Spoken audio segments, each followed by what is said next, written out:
right? And it's loading, and it looks like we are live. Hello and welcome, everyone. And today we have a special stream because topics are for nerds, so we have lots of topics. We're gonna, I just titled it blatantly Whatcha Watchin', and this might be a reoccurring thing, just to talk about, current or semi-current shows, or just shows that we've been watching as of late, because My Little Pony has sadly ended, and you can only milk that cash cow for so much. And this is a great chance for content creators to talk about shows they don't normally get the chance to talk about because of their niches.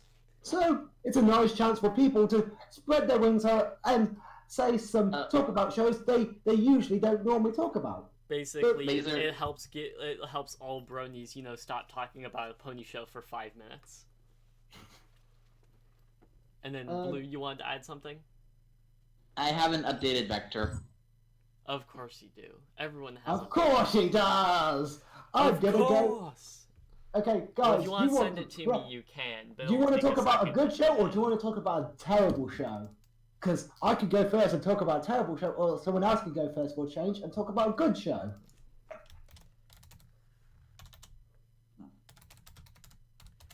Silence. Yeah, I know.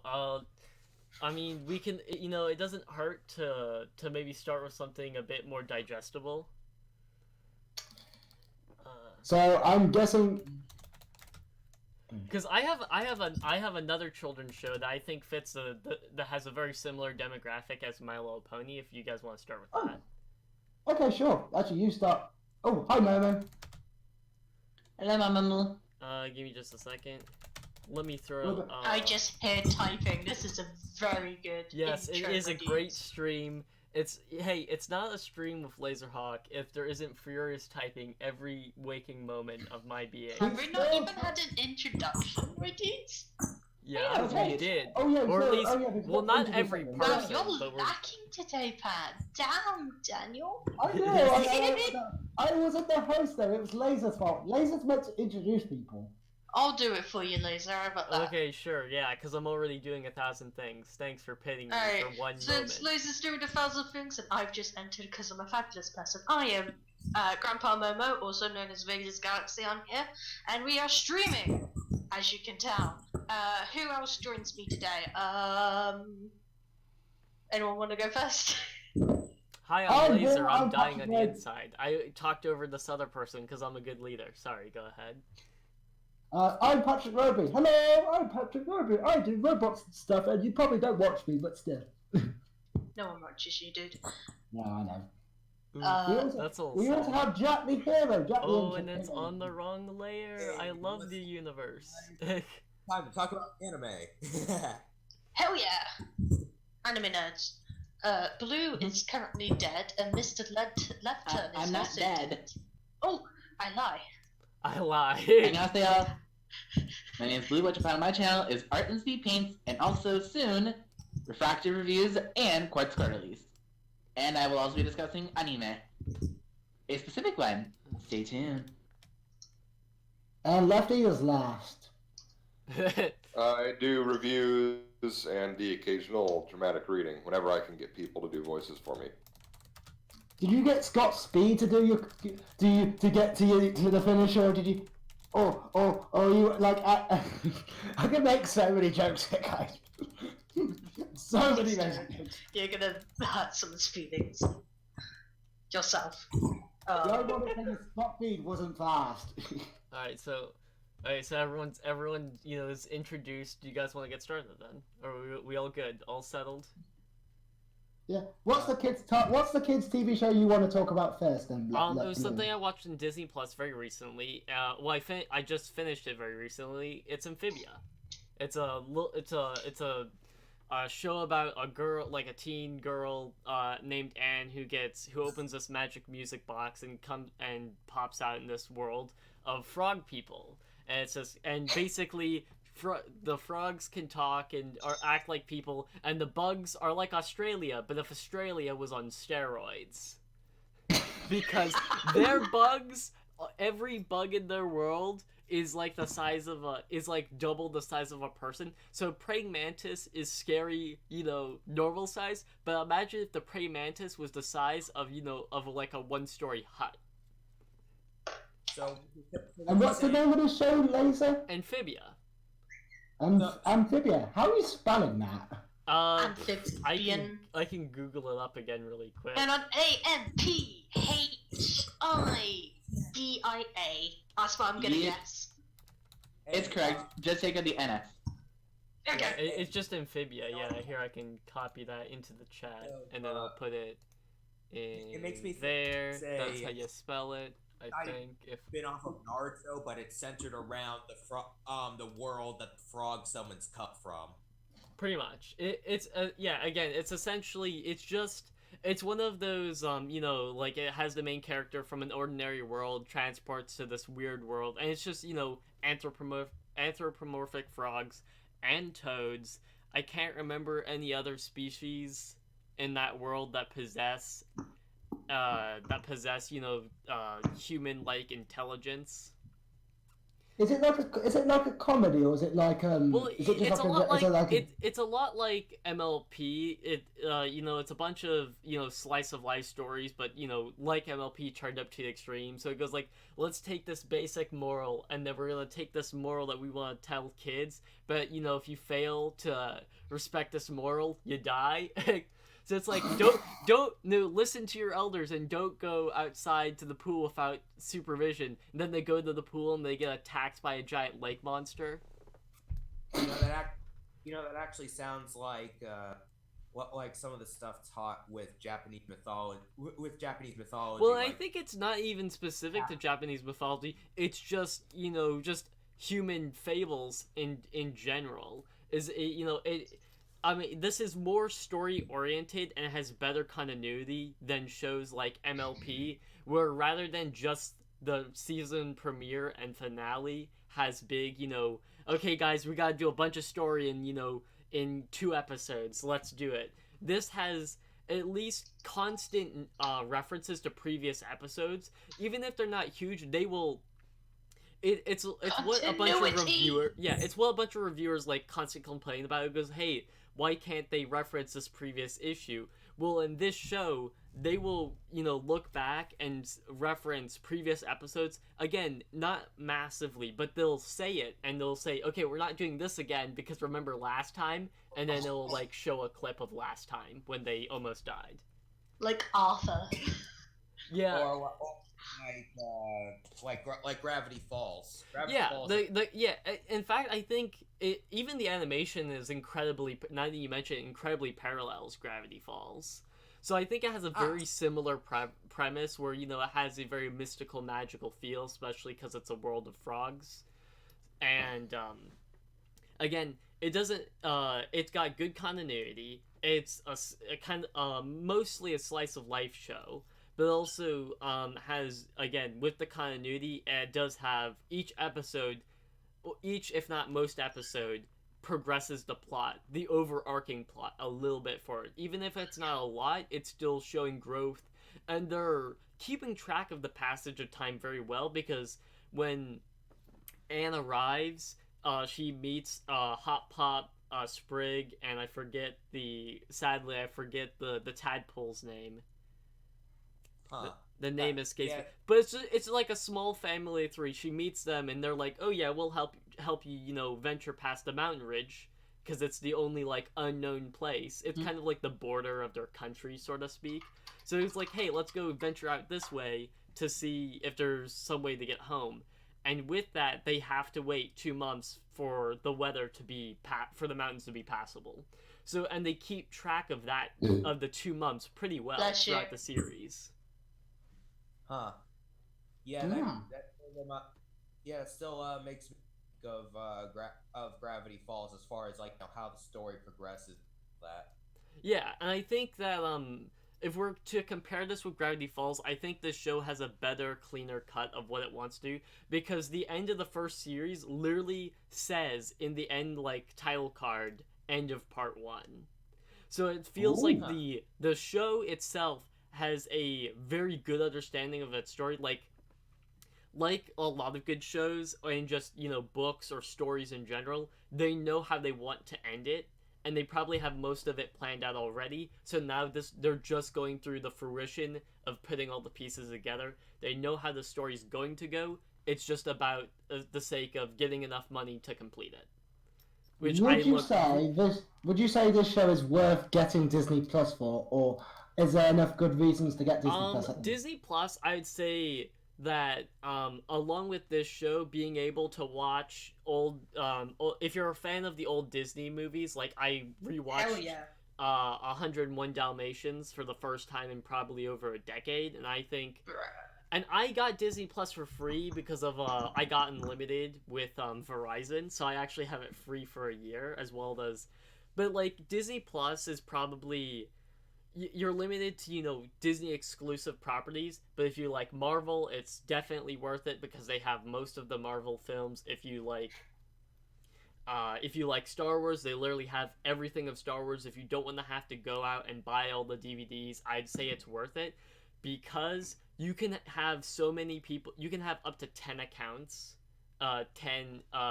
you can log on to up to 10 devices, to your one Disney Plus account, and I think it's only like $6.99 a month, US dollars. And The Mandalorian is also a massive sell because it's probably one of the best Star Wars stories since Rogue One. Because to me, Rogue One was like the last good Star Wars story. Because the last two films I'm not super crazy about. Baby Yoda. Yeah, and Baby Yoda is a phenomenal meme. The issue is, in the UK, it's not available now, so you have to pirate it. You have no choice but to pirate Mandalorian and this show. It's not available to, isn't it April, I think, in the UK and Europe? Sadly. Well, we can wait. It's not too long, dude. Well, yeah, No, I know that it's still waiting to come to, like, I think they're still getting UK servers for it. I think that's the holdup. Yeah. I don't think it's an issue of any legal rights right now. I think it's just the issue of Disney having to buy, either buy a building and put up server space, or rent or outsource to a separate company. But being that's Disney, they'll probably just buy something in the UK and make their own they servers. have money for it. Disney has enough money to probably buy countries. Like, let's be honest. Hey guys. Speaking of Mandalorian, the guy who directed the first season of the Mandalorian, Taika Waititi. I don't know. It's a hard to pronounce name. We don't blame you. Taika Waititi. Yeah, that guy who did a good portion of the Marvel movie. Yeah, he also directed The Mandalorian, and he's been thinking of doing a Star Wars. Is he gonna be a part of the production of Kenobi as well? Yeah. He's thinking of he's thinking of directing a Star Wars movie. Oh, a full movie? I can see. Yeah. Oh well, yeah. There was like rumors that The Mandalorian might get its own film as well. But I think that would be cool. But I also think that it works so well as a 40-minute, like episodic series, that if they want to make just a season 2, I think that would be just as good, if not better, because then they would have more runtime. Because I don't want it to fall into the issue that, like, a lot of anime films, they take a popular series and turn it into a film, and the series did so well because it had the runtime it had the time and progression to make all of the characters important.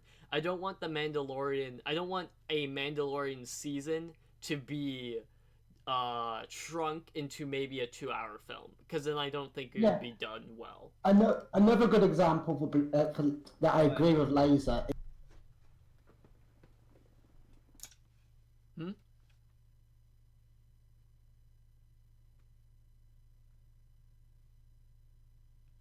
Patrick, you still there?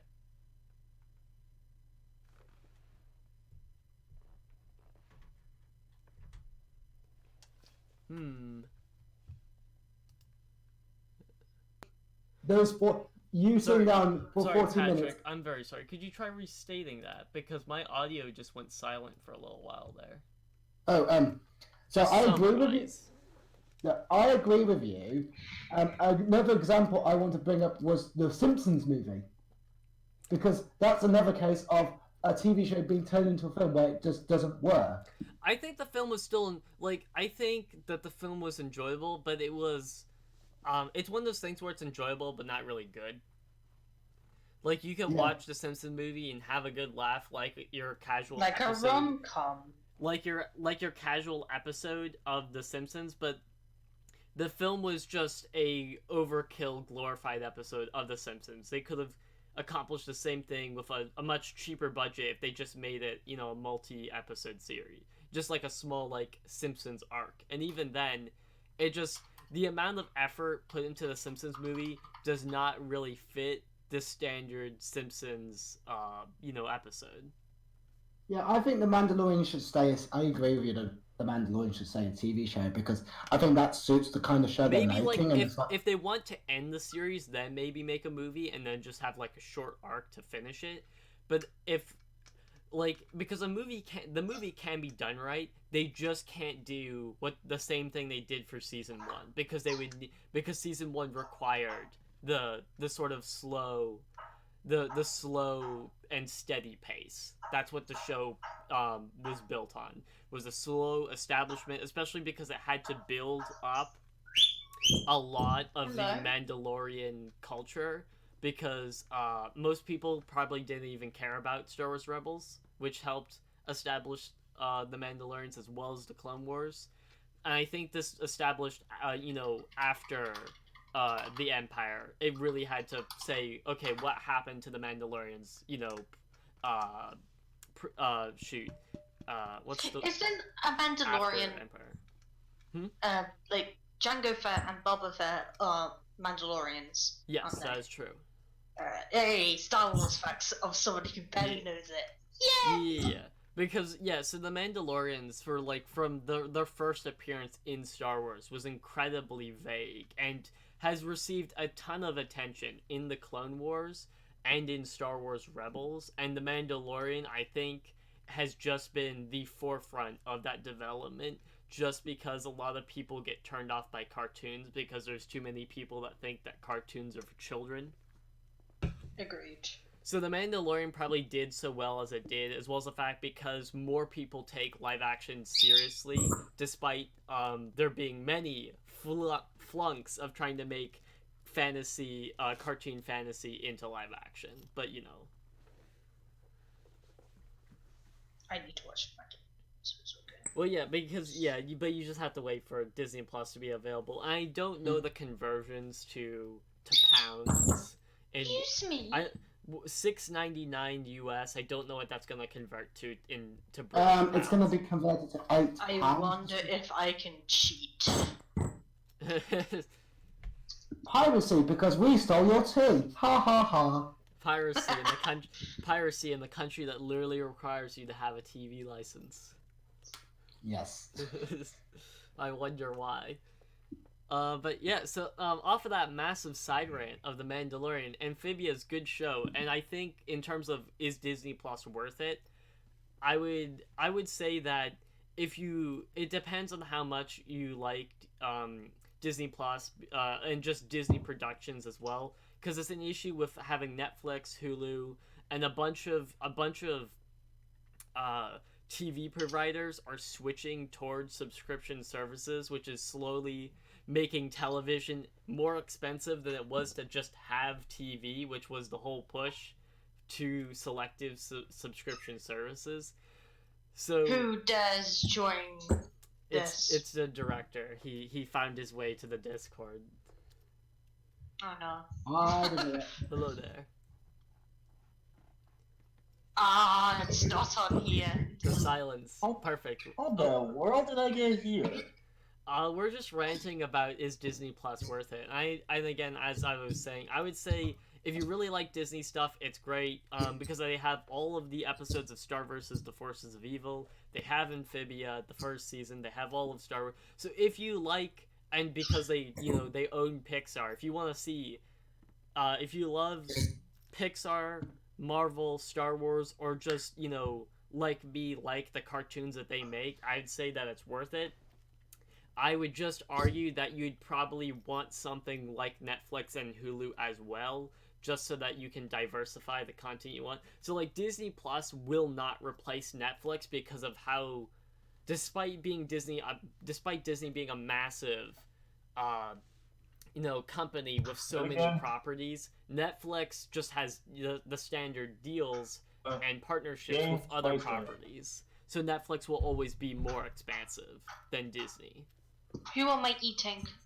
Which one is it? It's you. But I'm glad that's a thing, though. I'm glad that the Disney Plus can't replace Netflix, because I like the fact that they because if it could replace Netflix, then then Disney being Disney would sure let that go to their head and make it outrageously priced, because they would have a monopoly over the subscription television service, and that this new market of subscription services is already getting scary in the terms of how much they cost per person to keep them up and make money, and two, how much it's costing the average consumer to maintain all these selective subscriptions rather than just having traditional TV. So yeah, the world of TV is changing very quickly. I think we could be on this topic for a very long time. Yeah, Laser, so but we need to cut I think we should let everyone. People now, actually, Laser. Have you not noticed how many people hit the call? There's this might be the largest call we've ever had. And I just joined. Hi, Zelda. There's Hello, Patrick one. So now I need Warbilly. to add 2 more people. Hey, director. Okay, he's muted. Are you able to send me a vector so I can put up on screen? And then Zaldin's I should have floating around somewhere. Yeah. What do you mean you should have it floating around? Of course you should have my vectors. I mean, how many times have I sent the vector to you? We could get a new one. I hear Sunburst is thinking about the YouTuber life, and it's basically the same person. I'll send it to you one more time. No, I've got it. I just had to find it. Hi, Mama. Sorry. How's it going? Yeah, it's okay. Just had to take care of an errand and yeah. Oh, what? You're an adult? Wow, that's lame. Could you imagine being an adult in 2020? Well, I'm old. Don't remind me that I'm freaking old. I'm also, apologies close to for my that not late 30s. I'm close to my early 30s. What do you want from me? I don't know. I don't know what I want. I mean, let's see. Some rent would be really great. Rocks in space don't oxygenate themselves. Yeah, man. Come on, lads. Pay up your oxygen. Well, like I said, I'm close to my early 30s. What do you want? So wait, we have Zan, who's probably second oldest, and we've got Trans, who is the oldest. Wait, Trans is oldest? Yeah, he is. He's Yeah, been the Trans oldest. is our oldest member. Really? He's the artifact of the rift. No. He's the elder. We're polite He's here. the elder. He He's has the robes elder. and everything. I just realized that I'm the Babu of the call right now. Probably. No. I think I'm pretty sure I'm a couple months younger than you still. Oh yeah, that's right. Yeah, I'm not the Babu anymore. Yay. I'm pretty sure I'm the second oldest. Wait, No. how old are you there, Patwick? I'm almost 25. Ah, I'm older than you! I love how it became an We'll old work on the person. ages later, Roberry. Right now we gotta stream. Yeah. Okay, Then turn into an old man streaming. contest. Let's move from Disney, and are we Old gonna- men. Are we going to go with? Do you guys want to talk about anime, or Zaldin, do you have a topic that isn't anime, or should I start? Should I just ever make everyone depressed for the next 5-10 minutes? We'll just juxtapose to Did you Sam. guys already cover Nickelodeon or Cartoon Network yet? We barely We started. covered Disney. Well, we've only did one show so far, technically, and we want everyone to get through our show first. Then we'll go. Then if the stream's not too long, then we'll let everyone have another stab at the show. The only anime I watched recently was Agretzko, and oh my god, I'm in love with it. So okay, so did you want to talk about the Agretzko then? If everybody else is up for it. Okay. I will happily nerd with you about Agretzko. Let You me two go carry on. try I'm to okay with this. find- Everybody loves aggressive raids, child. I'm just trying to bloody hell find an image if you know the lords of Google So, would Sheldon, find what it. is the premise of this show? Okay, the premise of the show. Okay, so basically it's a show about a character named Redsko, which that means red panda in Japanese. Well, of course, we have Blue Prism here who can probably confirm that. Actually, I thought it was good girl. Netsu is part of the word rage. Netsu is rage. Ko means child.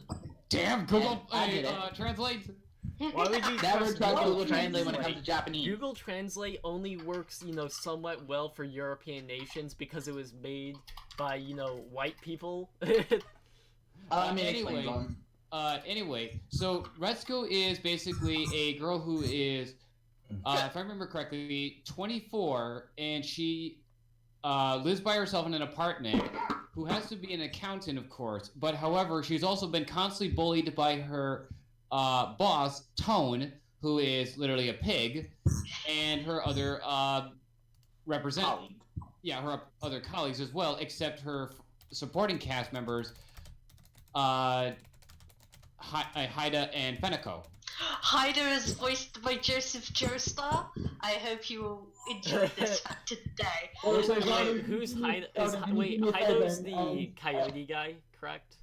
Hyena. Hyena. That's what Okay, Haida yes. is. He is a hyena. Haido's a great character. The only problem with Haido is that his life is sad. Well, Baby. well, he's actually he has a crush and feelings for Retsuko, of course, and he does show a lot of support for the character, of course. Which, of course, we'll talk about why she won't be with him not right now, but anyway. But throughout the entire season, of course, Retsuko, the first season of Retsuko, she basically wanted to try to find someone who she can marry, of course. Okay. And Hi. he thought if she got married, she would end up leaving the crappy job she's with. Until she, I'm putting this in quotations, fell in love with a guy named Rososuke. And that was Oh, that was fun. yeah, and that's what the blue. Yeah, I don't know sure. what animal he's supposed to be. I want to say donkey. Oh, He was also a red panda. Yes, Rososuke was a red panda. Oh, you okay? I'm thinking of a different character later down the line. Yeah, You're thinking of the second season. Yeah, the second season. a second season. I'll hidden probably in talk the about shadow maybe of the that first. some later. Oh, where she falls in love with the horse. Actually, no, donkey. He's a Also, donkey. hello, Pat. Oh, sorry, mustn't prejudge. And yet, people call me the quote-unquote racist or speciesist. Speciesist. Yes, that's quite a claim you want to be flaunting around on the Rift City channel. The quote-unquote speciesist. Nice one, bro. Anyway, so like I said, throughout this season, of course, she tries to find someone she can fall in love with. Fell in love with another red panda named Rososuke, but however, in the final season, she realized that he was not the one for her. In the Christmas special, of course, she ends up explaining to Haida, of course, after when he confesses his feelings for her, that she's not ready to get into another romantic relationship because after her breakup with Rososuke, which is understandable, of course, because when you're with someone, of course, I'm saying with someone, of course, when you're with someone, of course, and you just had a breakup, it's kind of like, how can I put it? It's taboo. You need time, my dude, to heal. Exactly. You need time and usually a tub of ice cream, but the tub of ice cream isn't I'm required. guessing this is probably pouring salt into the rooms, but I'm guessing you relate to that very much. Yes. Yes. Well, just laughs maniacally. Thanks, Momo. No, I also need healing. I need healing.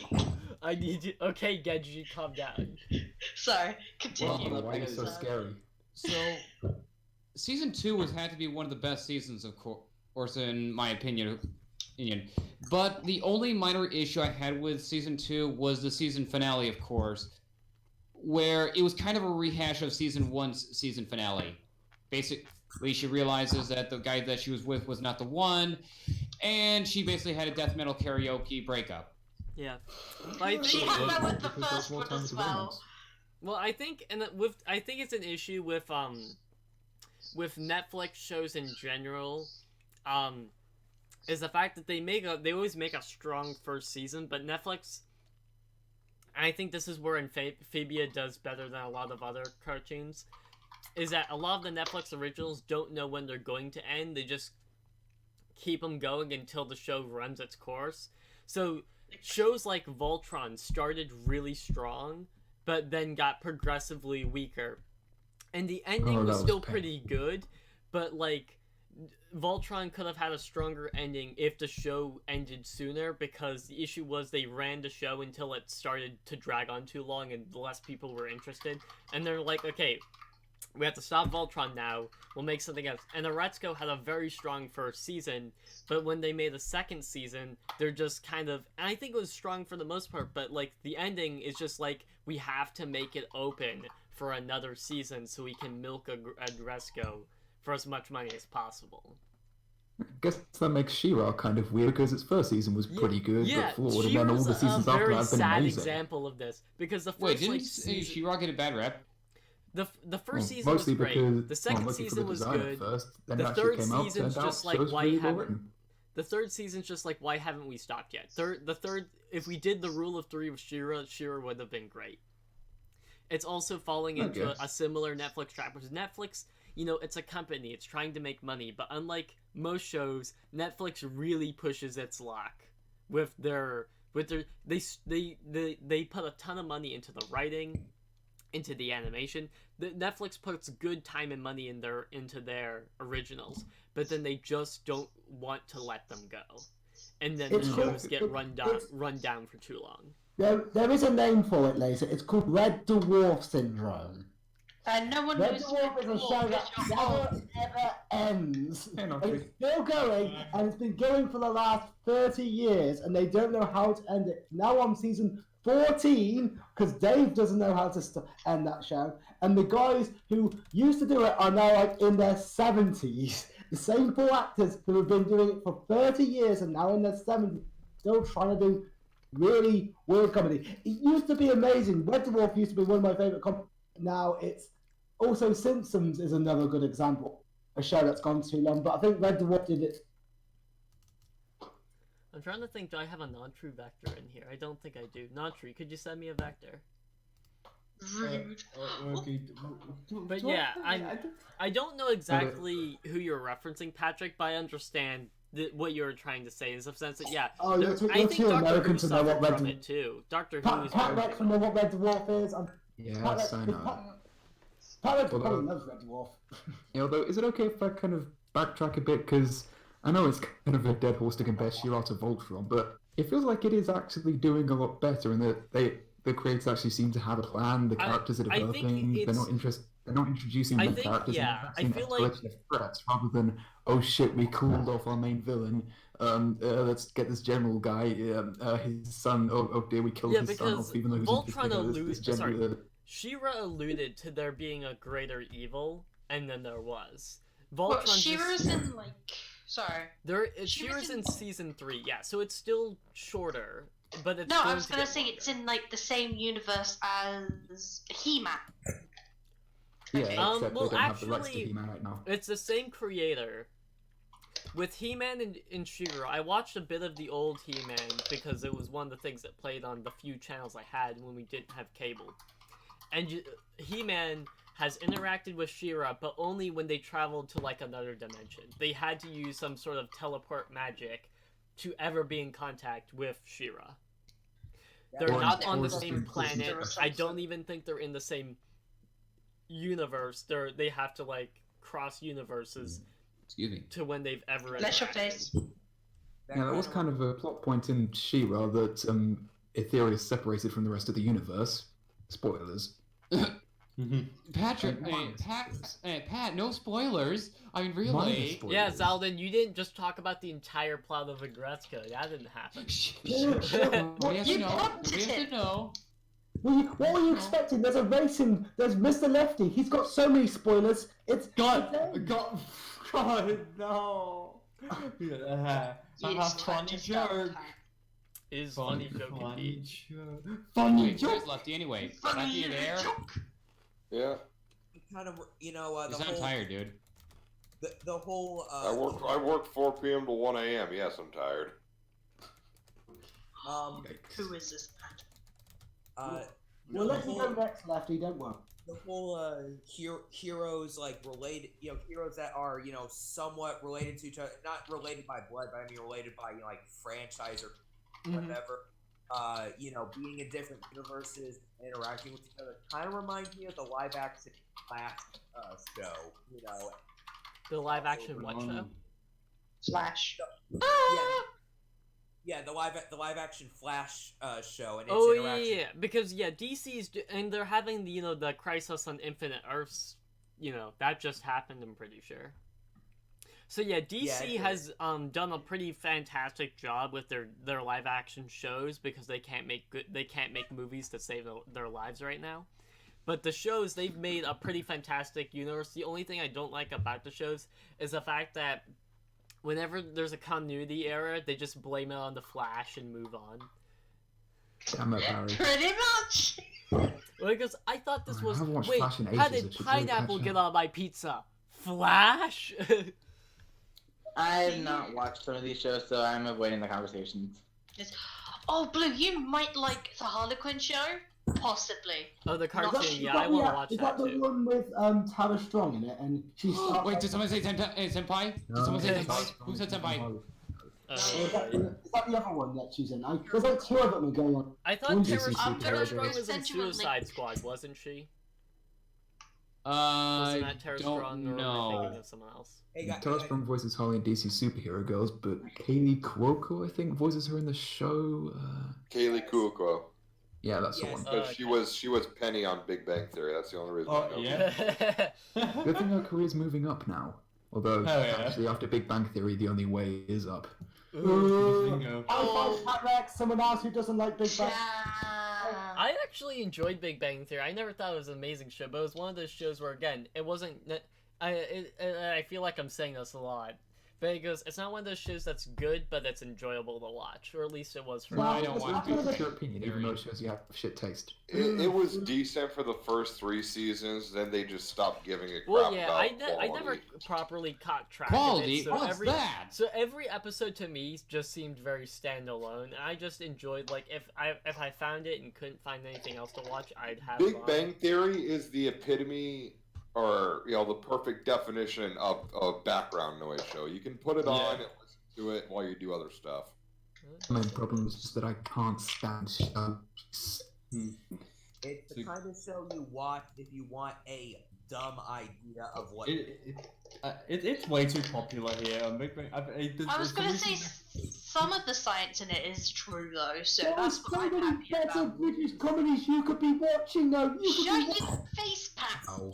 Okay, we're just gonna put Well, Notree's head The on biggest top of problem Agretzko, with 'cause I it don't know where else was to put a it. lot of people saw it as, hey, it's a comedy for nerds, when no, if you listen to it, they're laughing at nerds, not with nerds. That's the difference, and people were too stupid to understand that.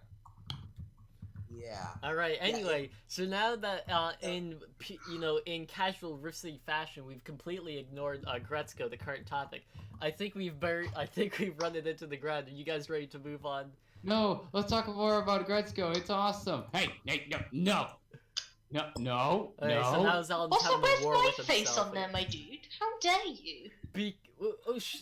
I can only do so many things. Let me You find can it. only do so much. I know. I love you. My beautiful blue horse face better be there. Yay, it is good. Yeah, it's. Who wants to go first? Does Nontree want to go first next, or let Mr. I Lefty have go? to add more layers to this, like 20 layers. First, Okay, I checked the stream. Why was my raccoon's face on? I don't know where else to put it. Shush. That's incredible.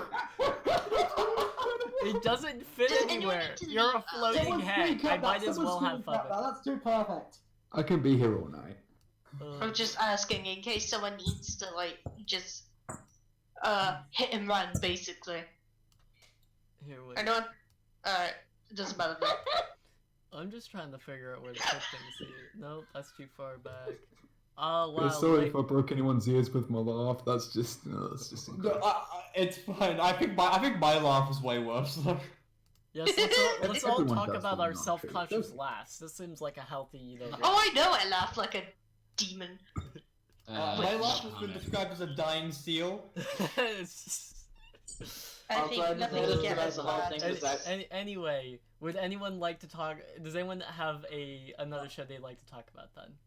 I have one or two. Okay, well, yeah, we'll pick the one you'd prefer. I believe I know what it is, so let me start loading up the image for you. Yeah. I guess I'll pick. Since I like it more than the other one, I'm gonna go with JoJo Part 5. There we go. Yeah! Shut the Sorry, whole another one. shops. All right, More and then JoJo. we're gonna fix Nachi's head What was because that? Gretzko's What was gone, so that? let's just put it right there. Put it on top of my ugly face. There we go. No, Hey, I've Kat, already what was found the that? perfect spot for it. And Jack, please continue. What's great about JoJo Golden Wind? Oh, well, let's see. Someone has a pee kink. Sorry. Stop! Ew. Stop! Okay, Momo, seriously. Okay, what? Nonchi's the Well, star no, of all just these shows. move on. Just talk about why the show's good. Don't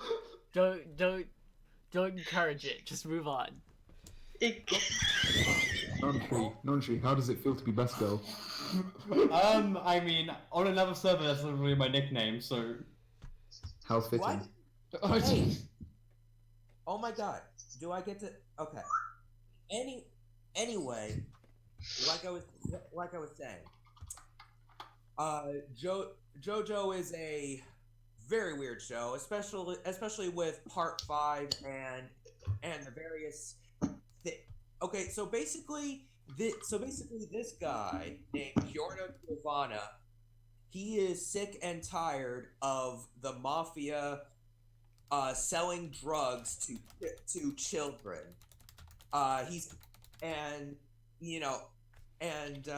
So you know what he decides to do? He decides to take over it in order to get drugs off the streets. Brilliant! And This is big yeah, brain time. what was Oh that? yeah, this is Pat? big brain time. This is big brain time. Okay, let Jack Oh, yeah. continue. Big brain time. Sure. But and the silliest part of it is that he doesn't want to just be a gangster. He wants to be a gangstar. Oh god. I really don't. Is he gonna go find the nearest Joestar, chop off their head, and take over their body? He is a true star. Yeah. Here's the thing. He is a Joestar, but here's the freakiest thing. So in an earlier part, it's established that Leo Brando, after he lost his body and was just a head, he used his extremely gross powers to hijack the body of Jonathan Joestar. Yeah, I know about that. That was in part 1. Right. What was not seen on screen was that apparently Yeah, the Dio had a lot, done it a lot of times. I with think a lot he of- has a total of 7 children. Well, yeah, that's the thing. Actually, is even though you don't see his children, you do see that there was a bunch of women, at his feet in one of the scenes, because they just kind of threw themselves at him. Right. He's a Right. vampire. Right. And one of those. Genghis Khan called an amateur. Right, and one of those women, one of those women is gave birth to Giorno Giovanna, who went under another name before he went on Giorno. Yeah, Haruno Shirobana. Okay. Shirobana. Now here's the weird thing. Because it was Dio's head controlling Jonathan's body. Yeah, so he still got the genes from Jonathan, because that's how genetics work. He technically has 2 dads and 1 mom. What? Gay relationships! Stop. No. I don't I think always knew the that Dion's the relationship science with Jonathan behind was a this is bit weird, but more it's than it JoJo's seemed. Bizarre Adventures. Just bear with us here. Wait, The who was bizarre. Jonathan's girlfriend in the original series? Oh, Irina? His girlfriend was Irina, but before Dio took over Jonathan's body, apparently Irina was already pregnant. Yeah, that was before that. So the reason why Giorno has technically has 2 dads and 1 mom is because Dio's DNA mixed with Jonathan's when Dio took over Jonathan's body. it's just And really it always confusing. really like Jonathan's boy. Yeah, it's really. I see what you did there, Pat. But Giorno has There the we go. signature Mushroom, I think, it'll update soon. birthmark on his neck, which is a little. Which was totally there from the very beginning. No, it actually. Jesus, Sorry, I'm what is late again. happening? Hi, director. I think Hey, Louise. he has a bit here. Okay, Yeah. So but yeah, Jack. Continue. so technically a Joestar because he has that star-shaped birthmark on his neck. But yeah, and they eventually Giorno eventually become the boss, but not without suffering a lot of losses, and seriously, you really get to know the characters that the characters that are part of his team, and you find out their backstories are pretty tragic. Like especially Fugo's backstory. His is just ugh. It's just like you really feel bad for them, and you feel even worse during the end. It's like how dare this bad guy do this to these people that have suffered more than enough. Well said. Just well said. I'm lost. Also, I've been college- lost like the same when you were talking. I have nothing. I have nothing to contribute. So Yeah, Same Patrick, here. Patrick Patrick Versus doesn't know Zelda, you anything probably about wouldn't anime. get it much if you actually watched it. No, you would still get a lot, Pat. A lot of people get a lot. Just because you didn't doesn't mean others don't. Yeah, but again, so yeah, JoJo's a crazy show. I'm just trying to think. Because I know for a fact I haven't started part 5 yet, but I know that the art style has continued to evolve and kind of in a direction that I don't like. So I'm not super excited to watch part 5 just because I'm not fond of the turn that the art style took. I think But that's part because the part monkey 3 has and 4 evolved. probably had the prime of in terms of the JoJo art style.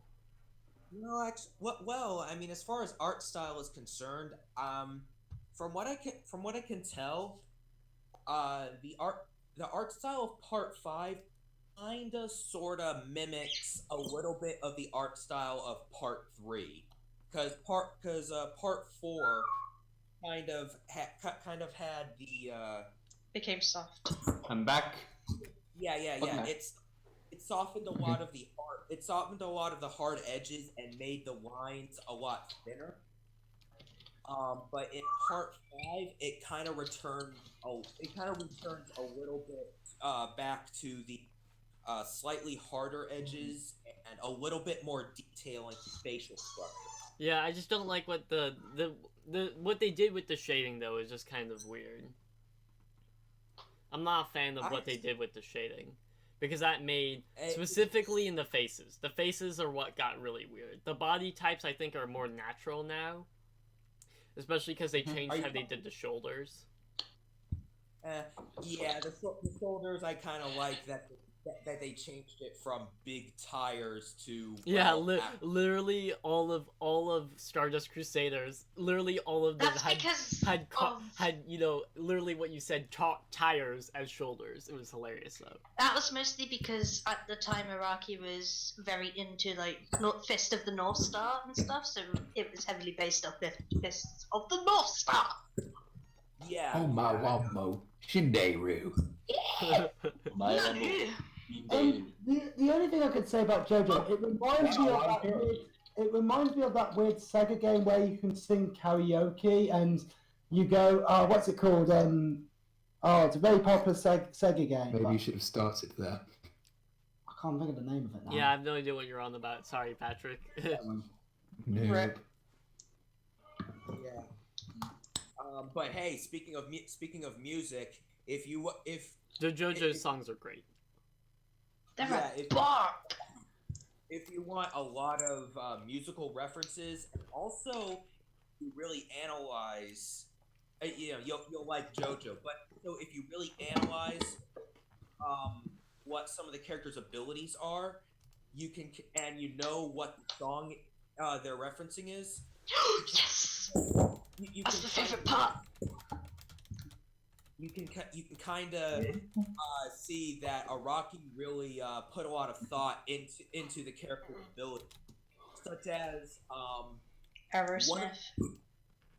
Right, but I mean also one of the main bad guys is named Pulpo, and his stand is called Black Stab. Wait, wouldn't that be copyrighted with Dragon Ball Z? The guy's name is what? The guy's name is Pulpo. You can't copyright a name as as bland as Popo. No. I agree with that. You can't cope. Not Popo. Pulpo. Polpo. Pulpo. It means whale in Italian. Huh. Lots of Italian names. Yeah. The fact sharing Mr. Poe, that makes me sad now.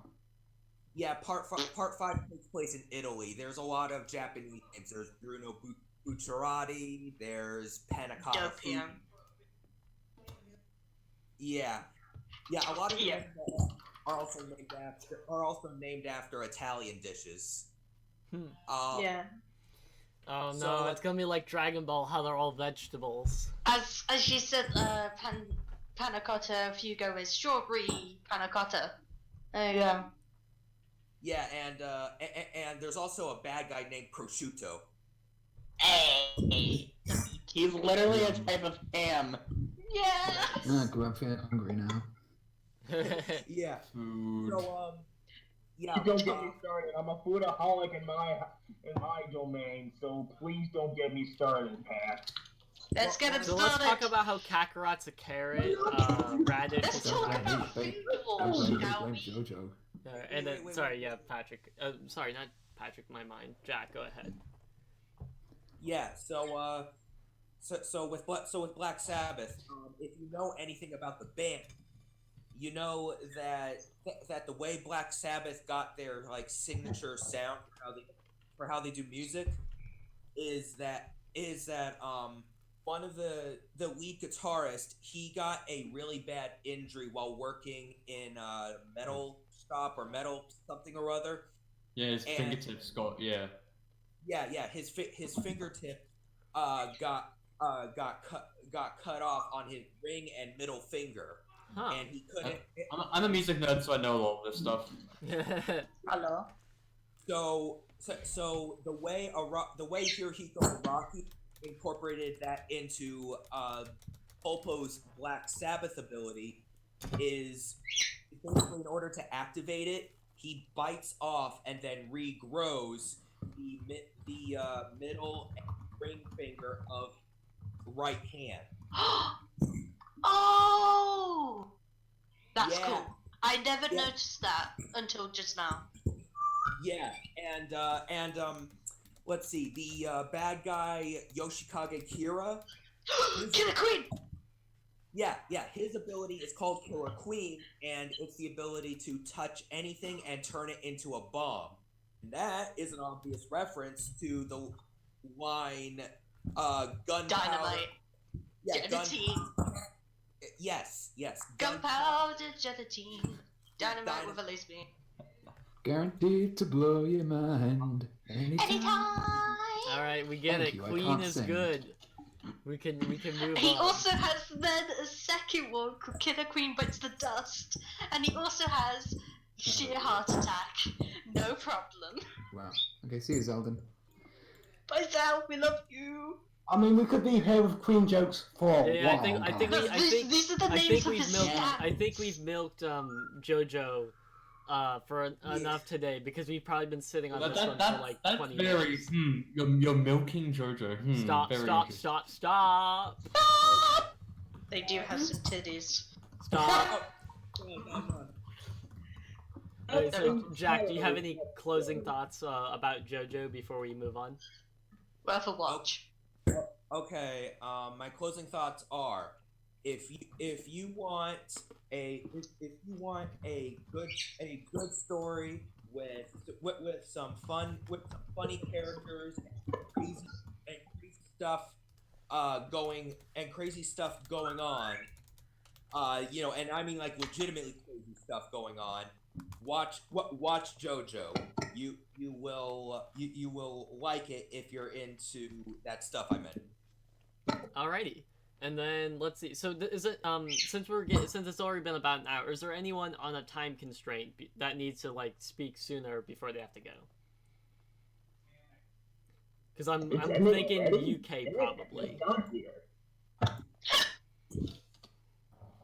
I'm fine to stay for a little while, but honestly, I could be here all day, but I feel bad that I don't know if I want to talk about the show now because I don't know. We kind of JoJo. I think JoJo is like a good middle ground between what you're about to talk about, and then we can so that we don't end on a dark note.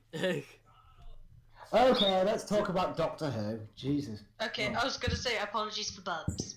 I wasn't going to talk about it at all. I mean, Bubs. I don't blame you, You alright? Okay. You're right, Laser.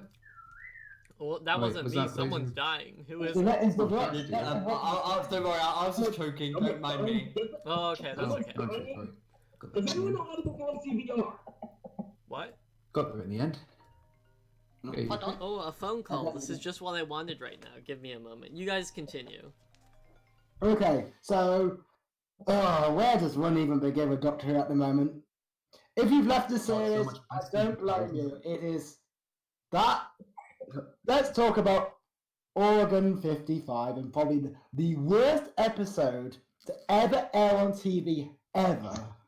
Oh, this is your first Doctor Who episode then. Welcome. I'm going to review that episode. It's a train wreck.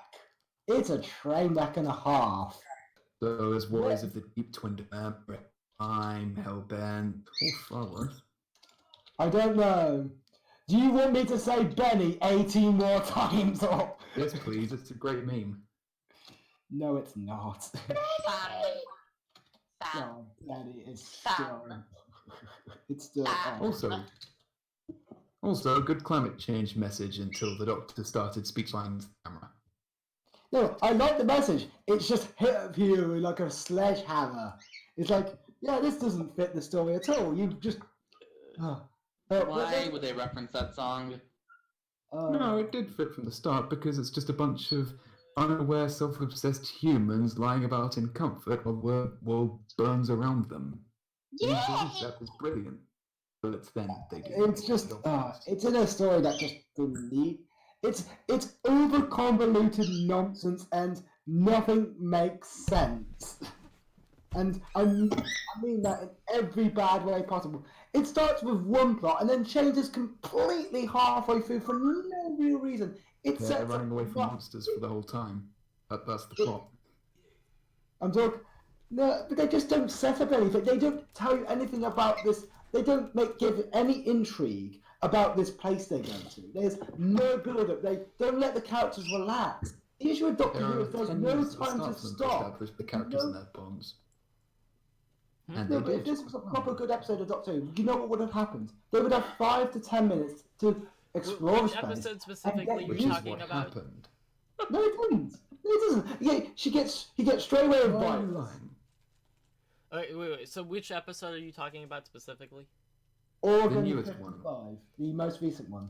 Oh, then I can't. All I know is that from what I know, I need to catch up with the specials. I just know that with the 13th Doctor in general, is the fact that the story writing has just been not as great, and they killed off one of the characters way too soon, and they tried to make that emotional, and it just didn't land for me, at least. I have too much catching up to do on it. Like, I have not watched it in a really, really long time. Oh, I don't blame you. It is. I'm just glad that I'm enjoying my favourite TV show. And so burning it during Capaldi's year, and Moffat just. Ugh. Well, yeah. So the 13th Doctor isn't bad. I just think that the episodes that they've given her, the episodes that they've given her, it's everything. It's terrible direction. How could you like those monsters? I know, ruined forever. It was better in your day. Ruined forever. Calm down, everyone. Calm down. No, they have this really good monster design, and they film it correct the first time because they put it in black lighting. That's the best thing to do with a design like this is put it in black lighting, because the least you see of it, the better it is. Then they put it in broad daylight, and it looks so dumb. It looks so stupid. And every shot of it looks so fake, and it just they never put it. There's only one shot of it where it's next to a companion. There's no threat. Everyone dies for no real reason. I'm gonna jump to my death. Why? Because. I mean, that's how it is in real life at times. People just die for no reason. Yeah, but the issue is but the issue is people died what felt for like no reason, and then Doctor Who tried to say, "Oh no, trust me, it was important. It was an important emotional event that took place."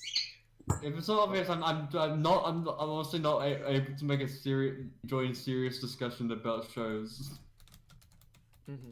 It's just, how could you, what's so good about this episode, Patrax? I just don't get it.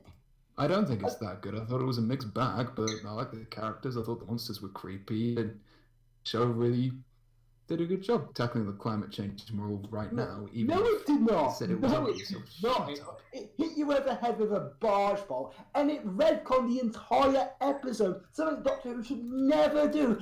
Basically nullifying its own message because it goes, "Hey, we can solve this." No, that's not what Doctor Who is about. That's missing the fucking Patrick, point. calm down. Patrick, calm down. calm down. No. Here's the thing. Calm down. No, Patrick, you genuinely need to calm down. If you keep screaming, you're gonna be inaudible the entire time. Sorry. The issue is they completely missed the point of Doctor Who with that god-awful ending. What would you argue then is the point of Doctor Who? Of the series as a whole? What's the point to it? There's also wait a sec. One thing I want to mention is that Chris. Yeah, there's also the fact that Chris Chibnall, the guy who wrote the stuff for last season and this season, apparently was he's mostly written soap operas, so you're gonna have problems. He's been writing for Doctor Who since 2007. Yeah, but none of his episodes have been that good. I don't think I can name a very good Chibnall episode, barring Dinosaurs on a Spaceship, Power of Three, Well, Rosa. Dinosaurs on a Spaceship is just kind of I find that as it's an enjoyable episode, but I can't even quite remember the entire point of it, because it was the spaceship was to preserve life and whatnot, but it was just sort of I don't know that the episode, like, I got through it, but I didn't find it, it wasn't inspiring like what I hope from a Doctor Who episode. When I watch an episode of Doctor Who, I'm hoping to be inspired and enlightened and given this new perspective and some new, I'm looking for some, new complex feeling that I, to further understand, to revisit, or, introduce me into something that I, don't know. That's what I expect out of Doctor Who, and that's one of the things I liked the most, was because, to me, Doctor Who has always been thought-provoking and interesting, and when it fails to make me think, and when with the Series 13, with a lot of the episodes being so blatantly, here's the obvious answer, racism is bad, well then where's the complex thought? Where's the interesting, like, moral, or the, the gray area between right and wrong? And there wasn't. It was just racism bad. Here's a reference to reference to homophobia that doesn't quite land, because then we have to treat like all robots have feelings and emotions, which they clearly don't, because my iPhone has yet to tell me that it hates me. It's hard to find a good reason for reconsidering. Laser. To add on to that, there's also not just that racism is bad, but also it's not giving an act. It's never giving that. It didn't even say why he was racist. He was just racist. Yeah, exactly. All it was is just, this guy is racist because race. Yeah, it's like saying Adolf Hitler was fascist because fascism. In the real world. Yeah. Even the Daleks had a better meaning for being the fascist species that they have been, because they've just always seen themselves as superior. They've always meant to be superior. So that Rosa episode would have been better with no villain. No, there needed to be a villain. There needed to be something to fight against. There needs to be conflict. It doesn't have to be external. There needs to be conflict. It doesn't necessarily have to be a villain. It could have been that, secretly all along the Doctor always had to instigate the Rosa Parks scene to maintain the norm that started the civil rights movement. They could have reworded the episode to be, for the good of all humanity, we had to force Rosa Parks into this, terrible position just to ignite the flames of the Civil War. Shoot, my bad. My mind's faded. The Civil Rights Movement. Civil rights. Yeah. I feel like it would have been actually way more interesting if they go to another episode, like, there was it like touched this idea very slightly and didn't really emphasize it. The one time where the Doctor accidentally saved Hitler's life, like, I think it would have been a really fascinating it would have been a really fascinating and, like, morally gray episode to say, can you justify saving Hitler's life? And one justification would be, well, if you get rid of Hitler, who was a terrible, terrible, disgusting human being, imagine how much of the world would have changed. Imagine how terrible the world would be, because we never had this shining example of how to not be a terrible person. To see, hey, you know how not to be a bad person? Don't ever be Hitler ever again. If well, we already did that. like It's an called entire Genesis of the country, Daleks, and it's an one of the entire best episodes country in the was show's formed history. because of Hitler. Like, that's how impactful his horrific acts were. Like, that would have been a tremendously thought-provoking, morally gray, and interesting episode, rather than just saying racism bad. Yeah, and it's been done. This is and if the the thing is, we Daleks had exists, to- and the Doctor questioned that already. But I'll admit, it would have been better if the Well, villain was they from the touched same it, but time they as did. Rosa They and- touched it, but they didn't general- like fully go for it. They didn't, they didn't risk it and go off the deep end and say, this is the morally complex situation that we're going to tackle right now. Because if you go back to the really old Doctor Who, they have these. There's a genre of Doctor Who that I thought Chibnall was going to do, was the pure historical, where it's more about telling the historic side and not there being very few villains. Yeah, those Demons of the Punjab. but also Rosa. God. That's just the Oh, that's yeah, part of yeah, the yeah, problem. yeah. Those- Patrick, those we came in every now understand and you then have to strong put historical opinions stuff. about the current season, but again, I just think with like the 13th Doctor during this era is it brought up a lot of good things. It just didn't capitalize on any of it. It brought up a bunch of cool, interesting Personally, I ideas, think and then season it 12 is didn't already off to a follow better through. start with, well, especially with the premiere. Yeah. And also I the liked the episodes premiere. seem The premiere was interesting. enjoyable. I just didn't like they killed off one of the characters too quick because and it could just be I'm an unsympathetic because I'm the kind of person that's just like, why redeem the bad guy when you can shoot them and be done with it? That's kind of my that's honestly my character. Like, I'm very, in a sense of when it comes to reading stories, I'm very cold in the sense that I will I'm the person where it's like, the needs of the many outweigh the needs of the few. People are expendable. Why keep him alive when you can gun him down once and be done with the thousands of atrocities? Just kill the Joker once and be done with Because Batman loves him. it. And Joker I loves mean, Batman. Lego Batman did, No, they he do hate hates. each other in Lego Batman. It is canon. I ship them like fed. Oh, but anyway, after We this only long, went from ridiculous Aquila Sweetie tangent. Blue. We don't need one more. Yeah, after this Seriously, long, ridiculous Bah. tangent of Doctor Who and villains and story writing, Oh. You know I'm kidding, Patrick, right? do you have any Critical final channel thoughts? for a sec then? I Um, promise, I won't be a fanboy. Oh, wait, Pat, you want to add something as well? Yeah, well, both a criticism and a pro to Chibnall. I really like the way he writes his characters, and I actually really care about, especially Ryan and Graham and the TARDIS, and I like their character arc, but his villains, he works best either with human villains or classic villains. Like, he did the Daleks really well in Resolution, and, well, spoiler alert, classic villain comes back in the season premiere, and he does him brilliantly, but whenever he has to make up his own villain, it tends to be kind of mediocre. So he's great with working with the assets that Doctor Who has created for him, but he's not great at expanding the universe as well.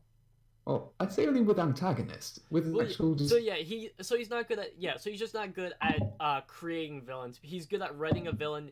He needs to see a villain bio before he can write a villain. He can't make the bio because then it falls flat. Now, my biggest problem with Chibnall is he doesn't know how to slow down and get the characters to shut up sometimes. There's too many times where characters go, obvious comments, obvious comments, obvious comments. And But sometimes that's funny, so... That can be Yeah, funny. sometimes it's funny. You need to get exposition. feels like So it's can just, feel like- it's an issue, but not a bigger one. I think you're overstating it a bit. Well, No, and but it I could think just be the there's fact nothing that that- I feel that this is Chibnall's something that already Patrick missing. values more in writing. I think it's not a debate of the episode. I think we've got the point of the major conflict between Pat's point and Patrick's point is their different values of what's important to the show to them. So I think Pat enjoyed the episodes more because the points that fell flat didn't bother Pat as much because he didn't value those portions of the episodes as much. Well, Patrick, with your perspective, is you value these specific details with the fact that the characters are having so many, unnecessary, like conversation starters and conversations that just don't need to happen. Yeah, because you can say a distracts lot from with the a plot. little and they just forget to do that. They forget the essence of storytelling, and sometimes you can show a lot with a little. And I feel like sometimes they just... So it's they kind of don't- it's overselling it, like where in animes where they state the obvious too often, and they're stating exactly Yeah. what's happening rather than just what's His power happening. levels let of it a happen. 9000. And that's an especially hard thing to do in sci-fi when you have a lot of high concept ideas, characters to develop in a very short amount of time. Yeah, but even then, it's not a bad idea to let the viewers, figure out what's happening, and then maybe get one quick exposition of one of the companions saying, "Doctor, what the hell's going on?" And then the doctor explains, this, but just give the audience, I'd say, give them a bit of suspense when some crazy like sci-fi portal or lasers going off, or you see machinery flashing. Give the characters and give the audience a chance to just try to put it together, and then have the Doctor line up all the pieces and put them together for you, but give the audience a chance to understand what's happening. We've already talked about a show that's a sci-fi, that is slow paced, that explains itself well, and doesn't need a lot of dialogue. Mandalorian. Hello. Yeah, I think but I also think that the Mandalorian had Star Wars is more science fantasy, honestly. Yeah, but I think but with Mandalorian they had a lot of wiggle room. The Mandalorian, it had a lot of wiggle room. It wasn't under such a stressed position as the Doctor Who franchises. The Mandalorian was taking a Star Wars concept from a big universe that wasn't well developed, or at least its development has been very stretched out. So the Mandalorian had a lot of room to make the connections that it wanted to, and to write the story however it needed. Whilst Doctor Who there's episodes upon episodes upon episodes of what the Doctor has been like, what the Doctor has done, and the staff has to be like, okay, so the Doctor, can maybe make the same mistake here and now, but they can't make the same mistake, every season. There has to be something different. So the writing staff for Doctor Who has a larger, more daunting task, is because they have so much that they're supposed to know about the Doctor, and they have to think about as much of who the Doctor is every time they sit down and try to write them. That's why I think Doctor needs a full-on reboot, and they should go back to they should take it back to the first Doctor and explore the Doctor's youth. Well, that sounds pretty awful, considering Doctor Who is about moving forward and developing. It's where the character regenerates. So stepping back and doing a reboot would be completely contrary. Well, and I wouldn't be against I feel like we haven't. Every now and then the Doctor has always, because it's always about moving forward, but you get the best movement. You get the best movements forward when the Doctor is, in sort of a regretful state. He's looking back about all the things he's done, good or bad. I think the Doctor has the best development when he, has those introspective moments where he looks back and says, wow, look at all these things that I've done. Look at all the atrocities I've committed, the people I've saved, and whether or not any of it was really worth it at the end of the day. You're probably going to like the Series 12 premiere then, Laser. I hope I'm not hyping you up. So Doctor Who as a whole is just in an odd position, I think, because because they have, the Doctor Who has been around for so long, so it's really it's really hard to keep it going, as well as keep the Doctor as as a believable character, and saying, if someone realistically lived this long, how would they be? And yes, a regeneration is a huge, it kind of reboots their personality. But even then, every other Doctor, every Doctor still maintains the old memories. So, at one of these points, when are the memories of all the things they've done going to outweigh the personality? And they're just going to look back and... Jack, what the hell is going on with you? I think his mic's too close to the speaker or something. Ah, God. Yeah. Sorry, Bubs. Shall we move on from Doctor Who? I think we. That's a good idea. That's a good idea. For God's sakes, yes. Okay, non-tree, it's non-tree's turn. Say that now. Please. I'm going to eat one of you. Take it now, sweet death. Alright. So non-tree, what TV show have you been watching? PPS. Shall we go from a TV show to an anime, lads? I don't watch things that often anymore. So nice. God damn it, Andre! Why did you come on this stream then? Because Nantri wanted to be a part of Nantri wanted to be a part of the team again, and we appreciate it. It's nice. We appreciate Nantri Radio. Lefty, do you have a TV show you want to talk about? I got. Does a web show count? Does a what show count? The Web show, I think. Because I wanted to talk about Aspen Hotel. That's not a show. It's a single episode right now. I mean, we could, but I believe that a bunch of us wanted to save that for another stream, because I know that we wanted to talk about it more in depth because there's more to talk about. But it's just and it's a single episode, so that to have a good conversation, we'd have to actually break it down. So yeah, I appreciate the offer, Yeah. but unless that becomes an actual series, which it hasn't achieved yet, I'd say either we're planning on saving that single episode for a different stream so that we can look more into each character, because that's a long heated discussion that the internet is Yep. still boiling over. Rex, do you want to talk about this Dark Material? Because I know. I'm not sure if we're going to talk about that or Rebels, but since we've already talked about a Star Wars show, may as well talk about Dark Materials. Because Also, I actually put also on like based it on as well, so we've got something really good. Because I think I love it as well. I come from. You come as someone who's read the book. I have never read the book. I have the Yeah. book. I need to read. the books. The books are my favorite books ever. I'm trying to find a Such a cool idea. So from All any- else fails, use Golden Compass. Yeah, let's see if I can. Should I go for his Dark Materials? I'll try and explain it as well as I can. There's a lot to take on. I would say try I to know keep what it demon has. simple as much as possible, just because we don't want to dive into all of the plot twists and turns. I can explain it very simply. So this little girl, I know everyone in this universe Okay. has a demon, so it's like they have their own. Would you actually let the dude who wanted to talk about this talk Let's let about Pat it? have. Yeah. Patrick, you've had your soapbox for a while, and you'll get it back later. But let Pat have his turn. Okay. Besides, we're going way over the time limit usually. I don't know. It's only been an hour 20, so. One of you guys to actually put a soapbox joke in one of your reviews. Yes, putting on the face on the bear's face. Wait, yeah, yes, I know. I put it there. Yes, it's funny. Okay, Thank you. Pat, would you like to briefly explain what his Dark Materials are about? Yes, essentially, well, honestly, I can't explain the plot of all the books, but at least series 1 only covers the first book. And a bit. I just whacked my head with my headphones.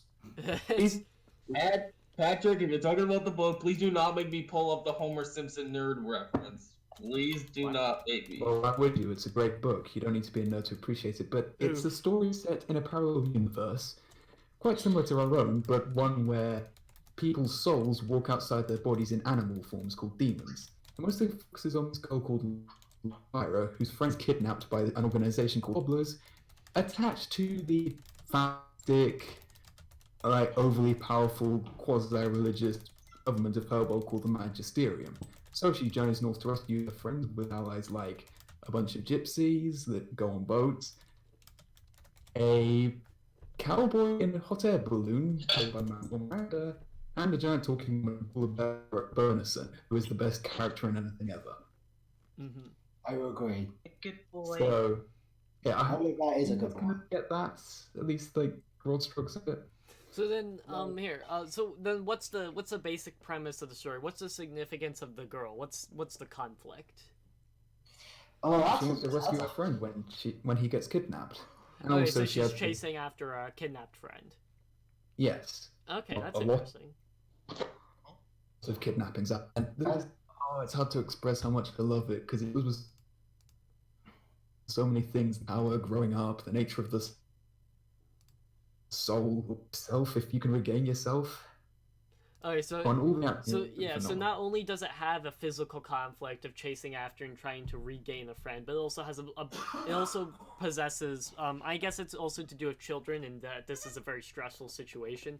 So it puts a lot of it puts multiple mental challenges for the protagonist to overcome while on this venture to find their friend. Yes. And Isn't the best thing is, this might have the best child acting ever. It has got. yeah, because it's the same girl who played Logan's daughter in Logan. Yep, Daphne Keane, absolute powerhouse. I hope she just gets a really great career, because she was amazing in Logan. I and she's actually even better never here as watched Lyra. Logan because I had so little faith in the X-Men film franchise. Oh, it's so worth it, dude. Lazy, you missed out.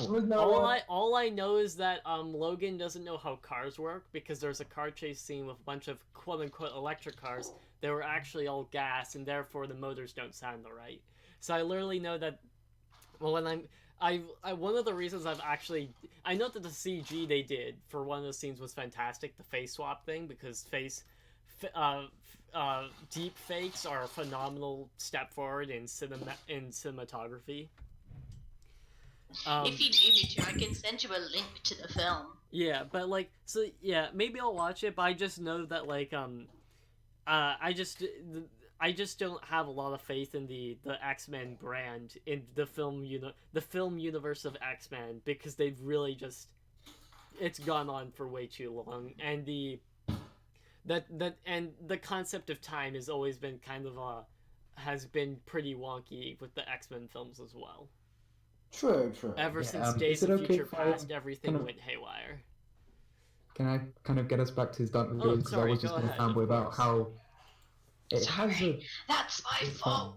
It's fine, guys. Like, yeah, it's fine. I honestly enjoy when it gets off track a bit, but essentially, there's probably a character that any one of you will like. There, like, there's Lyra, who's this kind of liar and trickster, ultimately has a good heart. Her demon Pan, who is just constantly saying, "Stop doing these bad ideas. Come on, Lyra, be clever." Mm. See, there's her Uncle Azrael, played by James McAvoy, who has a beautiful coat. So with all of She these was characters, and how many characters in terms of main cast are there then? How many like main characters are there? Cool characters. That's Essentially, there's. spoiling. That's hard to say actually for Pat Rex. Yeah, I guess there's kind of 5 main important characters, maybe 6. But it kind of, switches some very strong like secondary characters. Then I take it. yeah, like the cast switches around a lot depending on what stage of the journey Lyra's at, and Okay, you get gotcha. separated. But yeah, because constantly. I'm getting like I'm getting a similar like a Full Metal Alchemist feel, in the sense that it has a large cast and even though the cast doesn't, it's not the same cast throughout the entire, the same characters They're aren't all there. memorable.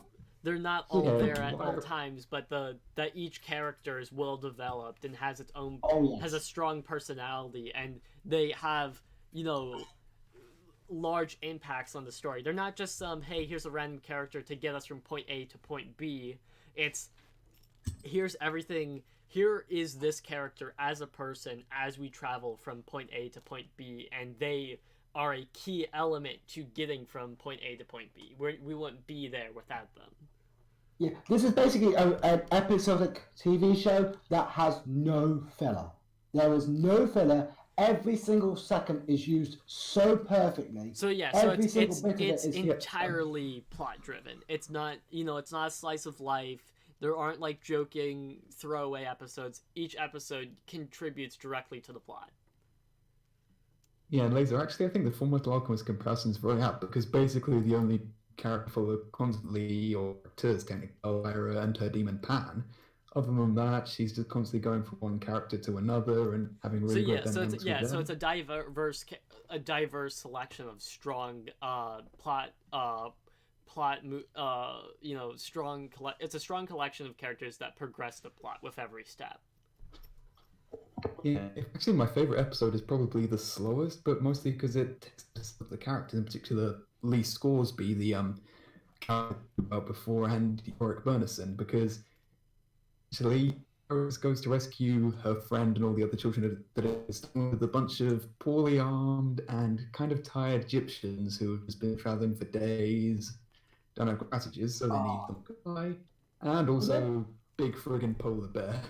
Big that is my best boy. He's a good boy. Yeah, and the thing is also... I'm actually interested in this. Huh? Searching up the book. I'm actually interested. Yeah. So you've read the book as well, yeah. So how does the show compare to the book then? It actually follows the plot of the book very closely. Well, structure-wise, it kind of mixes around a bit, but in terms of the overall plot and characters, So it yeah, sticks the very overall tightly. story it's going down the same path. It just has multiple layers. Tate, I don't care about your Simpsons, alright? Tate, Wait, no. What? give me a second. Let me mute Nontree for a second. But, yeah, and I'm glad about it because his Dark Materials had previously been adapted into No, the shoot him, all-encompass basically. film, which rushed through the story and had the very strong anti-authority themes that the book had, which is soulless. I Oh, mean, okay. the fight between Ulrich and the King was 10 out of 10. Yeah, but that honestly, scene it's is so good. like that in the series. I haven't seen it in the TV There we show, go. but I've All only good. seen it in the film. Yeah, wait, Mama, how much of the TV show have you seen? I need to watch. Oh yes, you do. It's all on. I think this is also a really good coming of age story.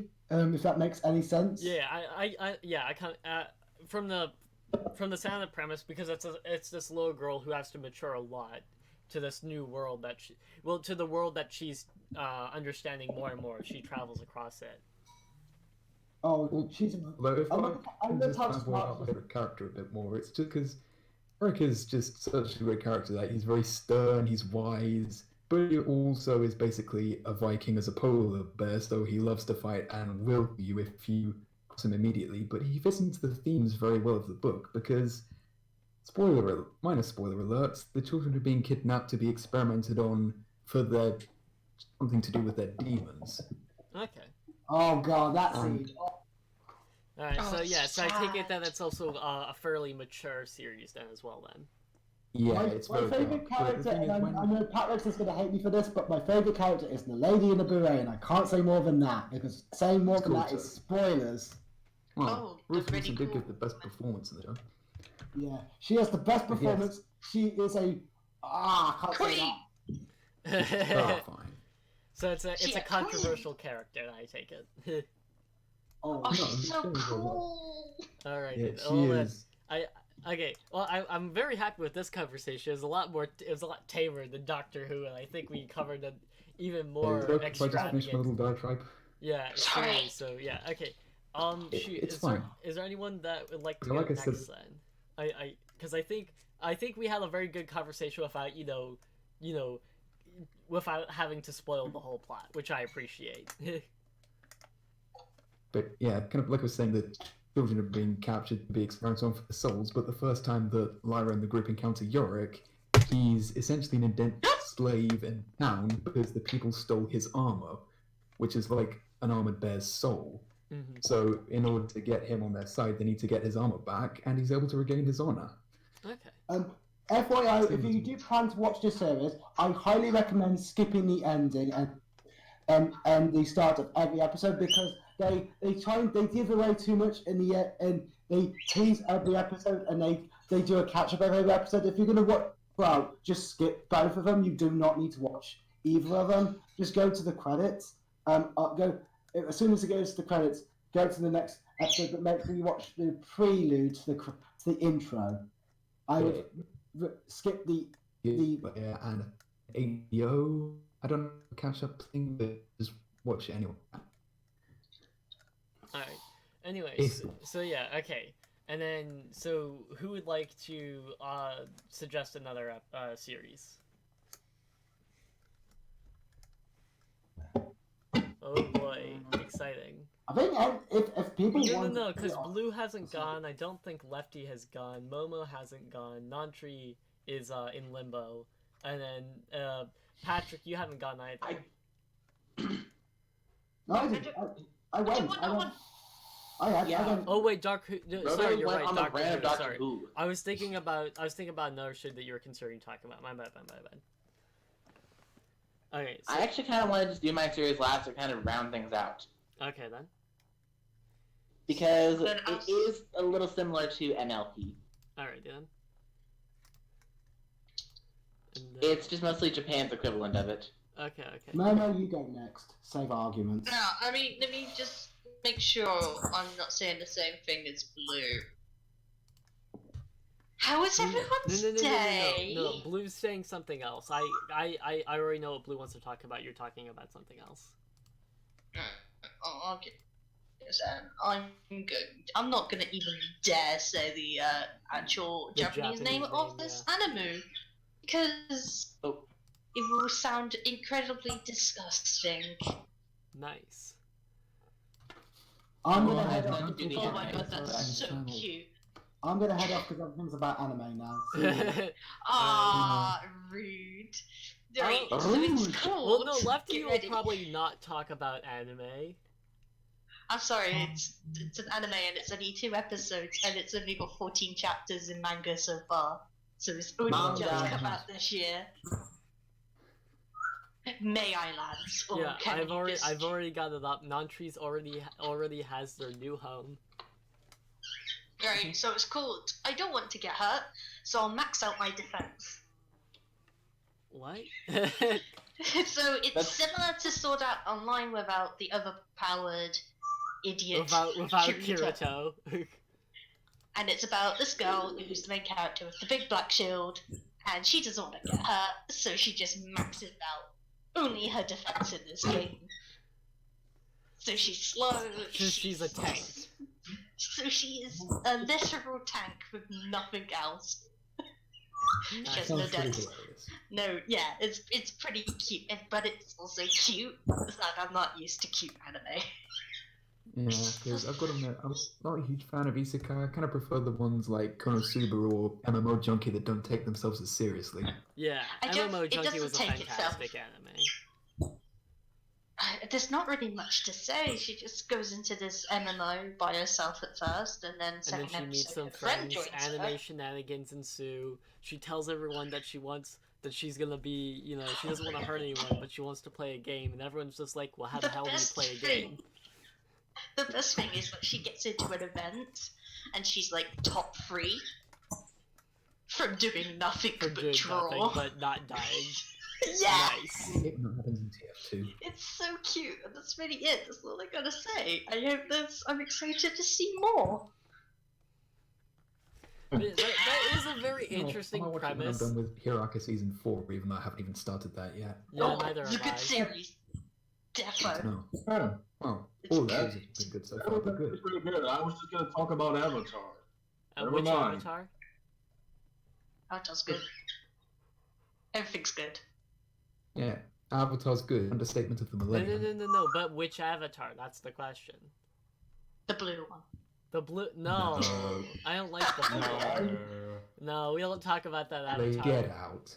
Get out. Am I the only one that Leader. genuinely likes it? I didn't like it because the main character, one, was an idiot. Two, he doesn't really even do a lot. Even during the final fight, it's kind of like the issue with how they did the film Aragon, and how Aragon, the main character, didn't do much until the end fight, and even then at the end fight, he was just kind of more there than did anything.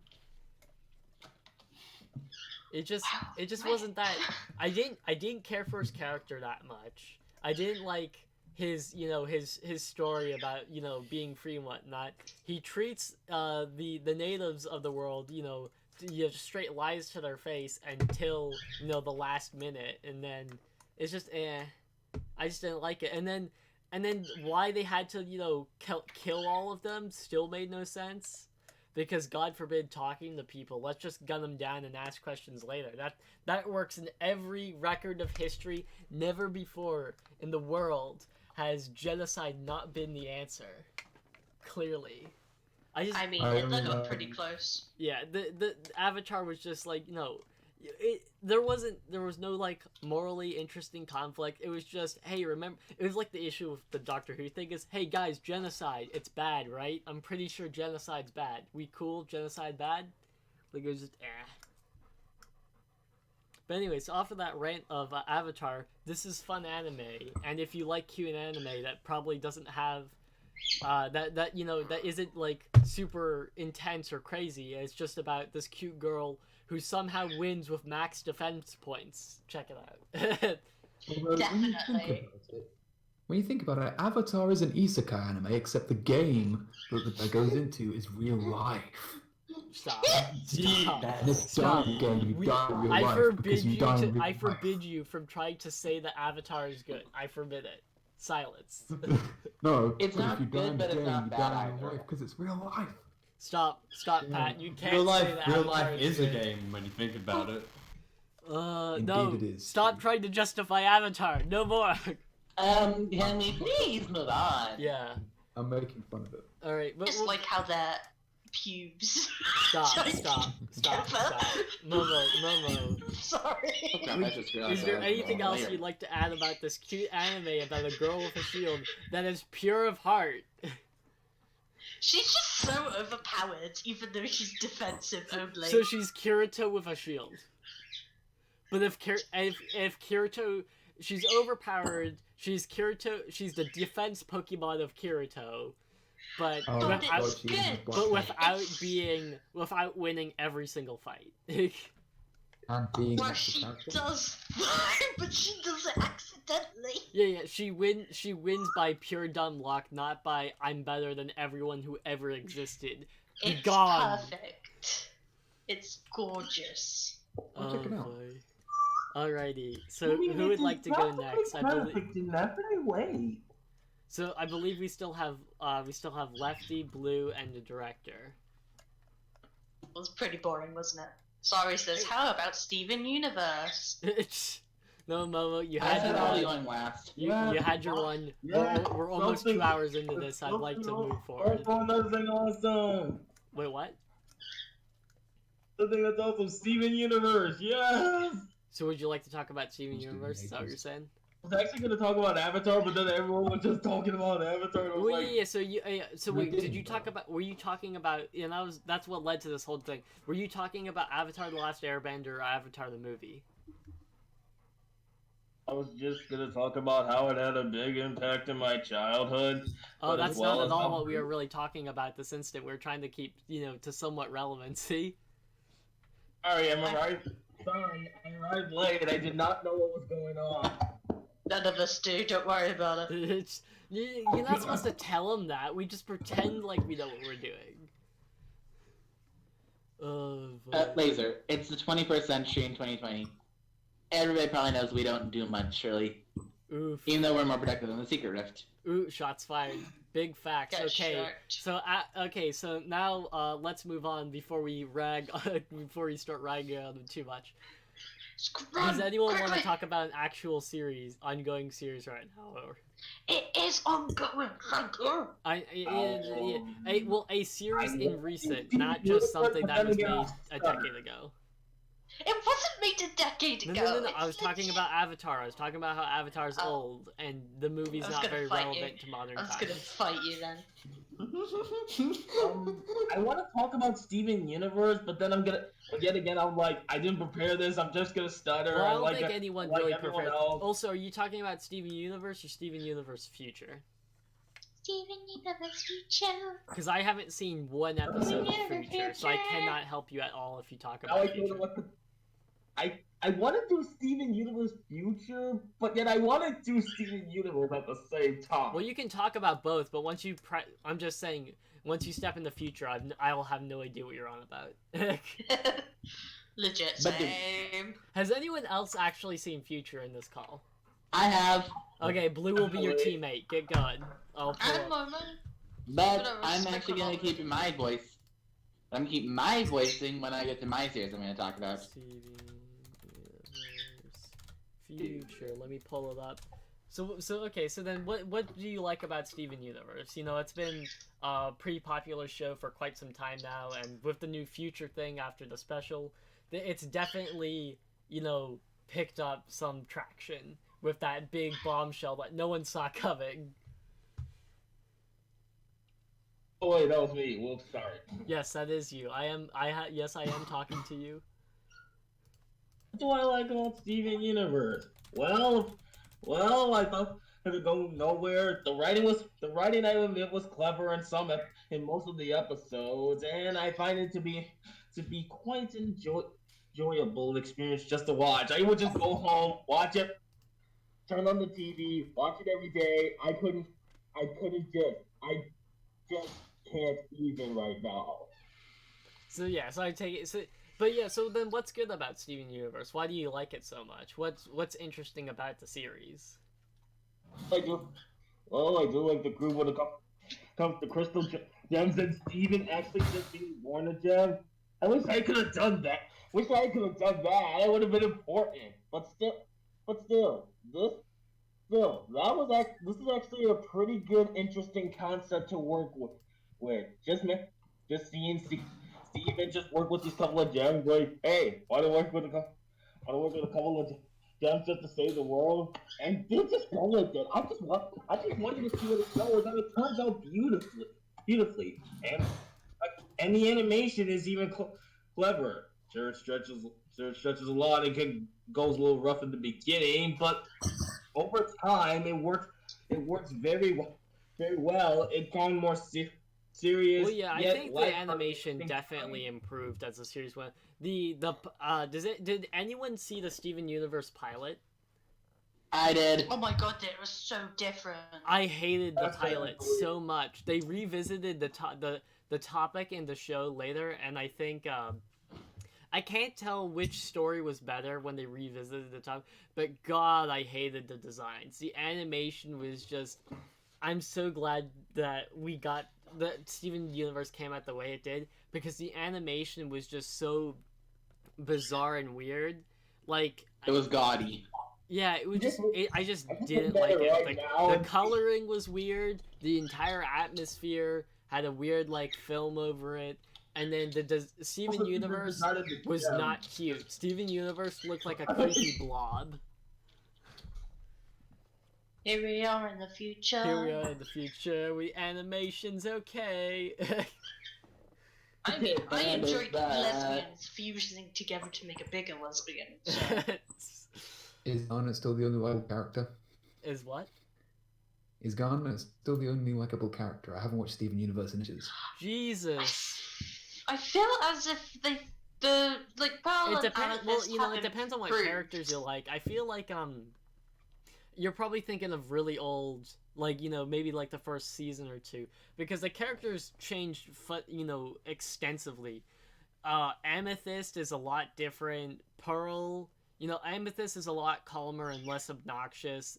Pearl Pearl is like a Pearl's more motherly is more figure. confident in herself and less anxious, and then Garnet is she's more talkative and more open, I would say now.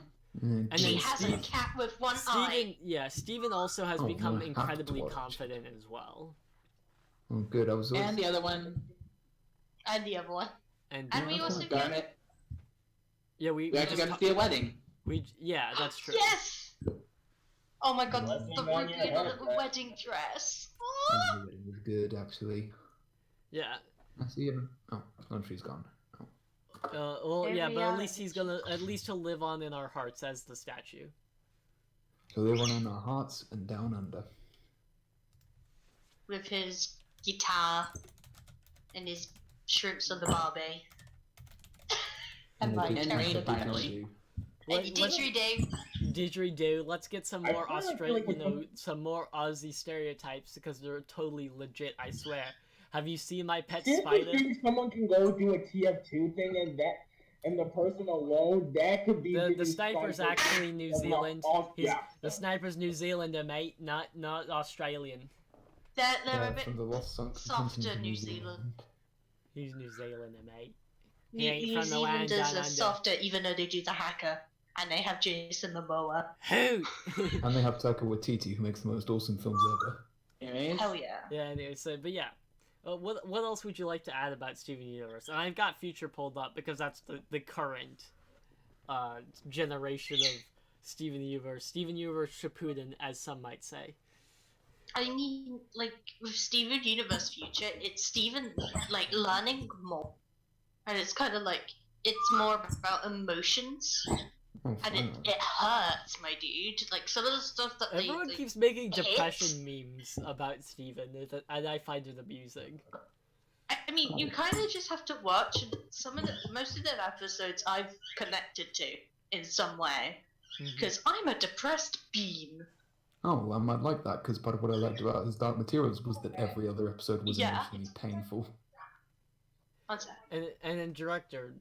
So what did you like about Steven? Well, in more detail, like what did you like about the stories or the animation of Steven Universe and Future?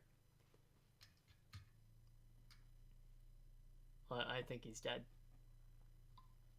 Director. Rip. The director's dead. All right. Is there anything else that you want to add to Steven Universe? Well, I did remember the one thing that got me in. I would say the one thing that also got me into Steven Universe was listening to that 69 Creative Arts Emmy Award of just listening to Mr. Greg, the song. Mr. What the song? Mr. Greg? Mr. Greg. I don't. That doesn't sound familiar to me. It's a what? You have never heard of Mr. Greg? No. Who's Alright, it's Mr. Greg? become a big meme because it's so sad and stuff. What? Oh. I still don't know who Mr. Greg is. Greg literally becomes a bazillionaire. No, I still don't know who Mr. Greg is. I think Pearl and Greg might have a thing in this. Are you talking about Greg Universe? Is that when you say Mr. Greg? Are you talking about Greg Universe? There's an episode called Mr. Greg. Oh, okay, yeah. Okay. Sorry, I thought you were talking. Yeah, but yeah, he literally just becomes a millionaire because he won. I forgot what he did. I forget how he became a millionaire. I just know that happened. I know he's a very humble millionaire. Okay, that's it. That's it. Okay, that's it. We're getting the pouring up. Just pouring up. I'm very confused on what's going on. But anyway, is there something else you wanted to add to that you enjoyed about Steven Universe in general, or are we good now? Okay, I will say Steven Universe, the better show on Cartoon Network than the other shows on Cartoon Network. What other Yes, shows even are after currently on Cartoon Cartoon Network, Network? I know that there's Teen Titans Go that no one likes. What are the other shows that are currently on Cartoon Network? And anyone got? So we're not gonna talk about this whole Teen Titans Go thing for a while. Well, otherwise we'll just be like Teen Titans Go is the worst. Well, yeah, it's just not good. But yeah, that horse has been beaten. I'm just wondering what other shows on Cartoon Network does Steven Universe have to compete with? DC Superhero Girls is pretty good, and I hear it's good, but I know that what bugs the hell out of me is they botched up the it's like what happened with Star Wars The Clone Wars Season 1, they botched up the order of episodes.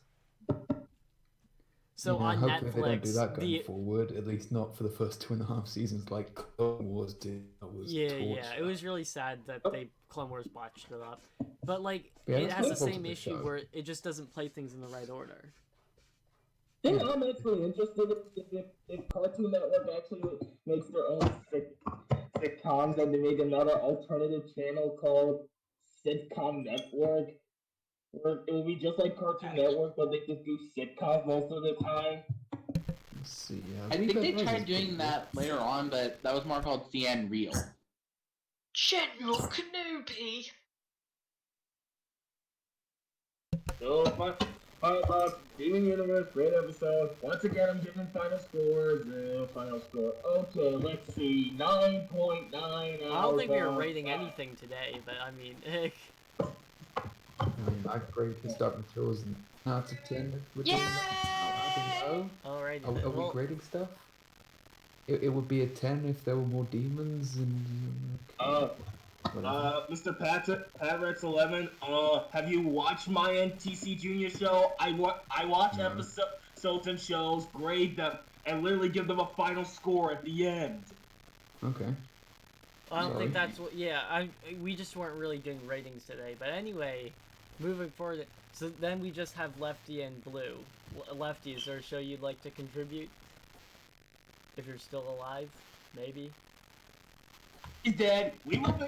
He's dead. I'm gonna shoot him a message. Here, Blue, would you like to go in case Lefty?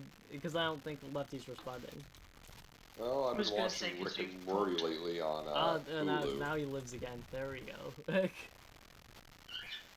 Never mind. Alright, so would you like to talk about that for a bit then, Lefty? Yeah, I mean, unless everybody else wants to go on a tantrum about something that doesn't matter. I said I'll go last.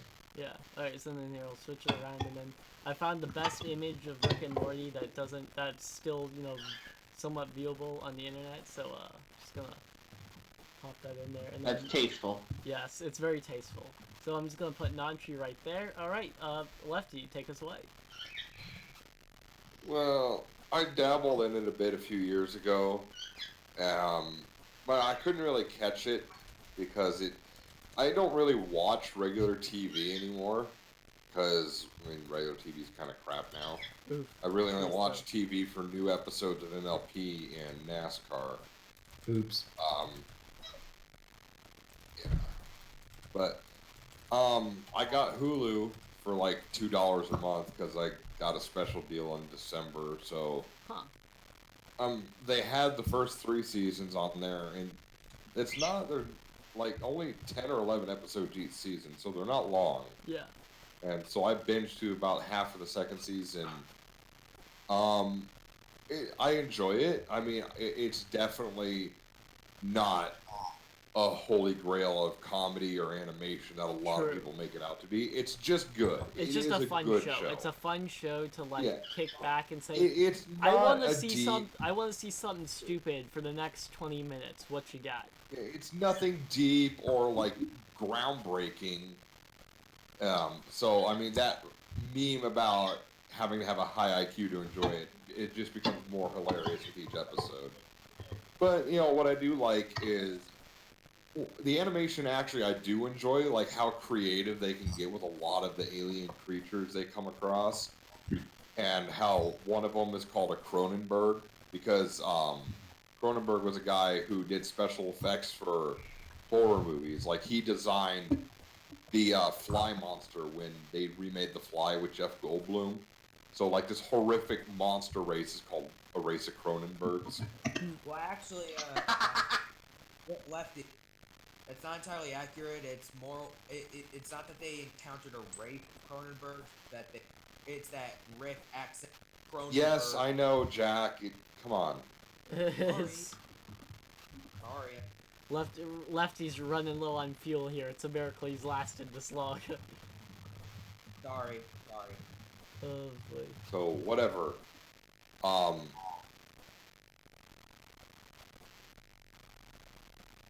See, I also like the comedy. It can be good. Just like just a lot of random shit happens in the background, and you know the funny moments that come out of left field. That like Rick just shooting someone, or this horrific thing happens in the background. So it's a lot of like boom gotcha moments that attributes to the comedy. It's a bunch of lull random, why did this happen? We don't care, we're moving on. Like yeah, with the whole thing at Cronenberg's that Rick ended up making because he and Morty kept making a situation worse and worse. Like it makes you, the episode pulls a fake out, it makes you think everything is okay, and then Rick and Morty randomly die. And then the Rick and Morty we were actually following comes out of a portal, and they explain, "Oh yeah, we actually couldn't save our world, so we just went to the closest world where we died in a convenient way, so we can like take over their roles." And like the last 2 minutes is really dark, but also hilarious with. Like, Morty has the 1,000-yard stare because he had to bury his own corpse, and it's like this really somber, cheesy music playing. It's like, it's both dark and hilarious, and I loved it. I really like the Miniverse episode where he has a mini-universe just for his cards. Yeah, I actually watched that one today. Oh, that's one of my favorites, because it's just the levels of how many universes are made within this one universe, and how they slowly catch on that they're all using each other for alternative power sources. It's but actually, one of my favorites was the Mr. Meeseeks episode. Oh, because I've that's seen a lot of the memes, but actually seeing the Mr. Meeseeks, it's hilarious. Because I love how, because Jerry's such an idiot, he makes all the Meeseeks turn into a murderous mob. Oh yeah, because they can't die. They can't go away until the task is complete. So they literally just he just keeps like, getting more to help him play golf. He just wants to get 2 off his game, and he just can't do it. They're like, existence is pain. And at the end, he's trying to bargain with them. Because he's like, fine, I'll do whatever you say. And one of them's got a gun and a hostage. He's like, oh, we're way past that, Jerry. Yeah, He's and- driven them all to the brink of insanity. Yeah, so then he has to like show that he got better at golf, and it just happens because his wife, whispers something to his ear and whatnot. So with this new motivation, he does really well. And all the Mises disappear except one, and then it says, "Hey, I'm kind of a stickler. How's your short game?" And he wants to see how good at putting he is. And it's just the another Mr. one I Mises episode loved was great. was the one with the parasites that they with all the latch on wacky and characters, invent yeah. happy memories, so you can't figure out like is this real or not. And actually one of my favorite parts is a character that Summer thought was real, the Morty's sister, was like the knockoff of MLP, and I looked in the credits. It was the character was named Tinkles and was actually voiced by Tara Strong. Nice. Yeah. But like they had the MLP eyes, but everything is like all really cheesy and sweet, like to the point you could get diabetes just by looking at it. Huh. Wait. Oh God, the implications. Are you talking about the episode with Beth and that made-up world that Rick made for her? No, the parasite. No, episode. it was the one where these like alien parasites latch onto so your there's a bunch of your wacky memories and characters. invent new memories and all that. You can't really figure out Who's who? who's real and who isn't. Right. Now, never mind. Now I remember. Yeah, that was the one that latched on to Summer and made her and her think she had a ML. Okay, never mind. Yeah, now I remember. Yeah. That one episode that I mean, there were other episodes, but this one episode involving Beth, the one that I just mentioned with that imaginary world that Rick for her when she. Yeah, it really showed how much of a psychopath and even worse of a person than Rick is. That Beth is even worse than Rick. episode was based this? I on don't she remember. kind of has a drinking problem that they've shown throughout, at least from what I've seen so far. Well, yeah, and I think another thing that shows that Beth is really, unstable is the fact that how much she tries to stick by her dad, even though her dad's a horrific human being. Like the entire show is I believe Jackie mentioned before the stream is that this is one of the shows that it's what was the term you used? It was it's a. If you idolize these characters, you're missing the point. Well, yeah, not just that, but you said it was like a warning. What was the term exactly? A cautionary tale, I think it was. Yeah. It's a cautionary tale. You know what?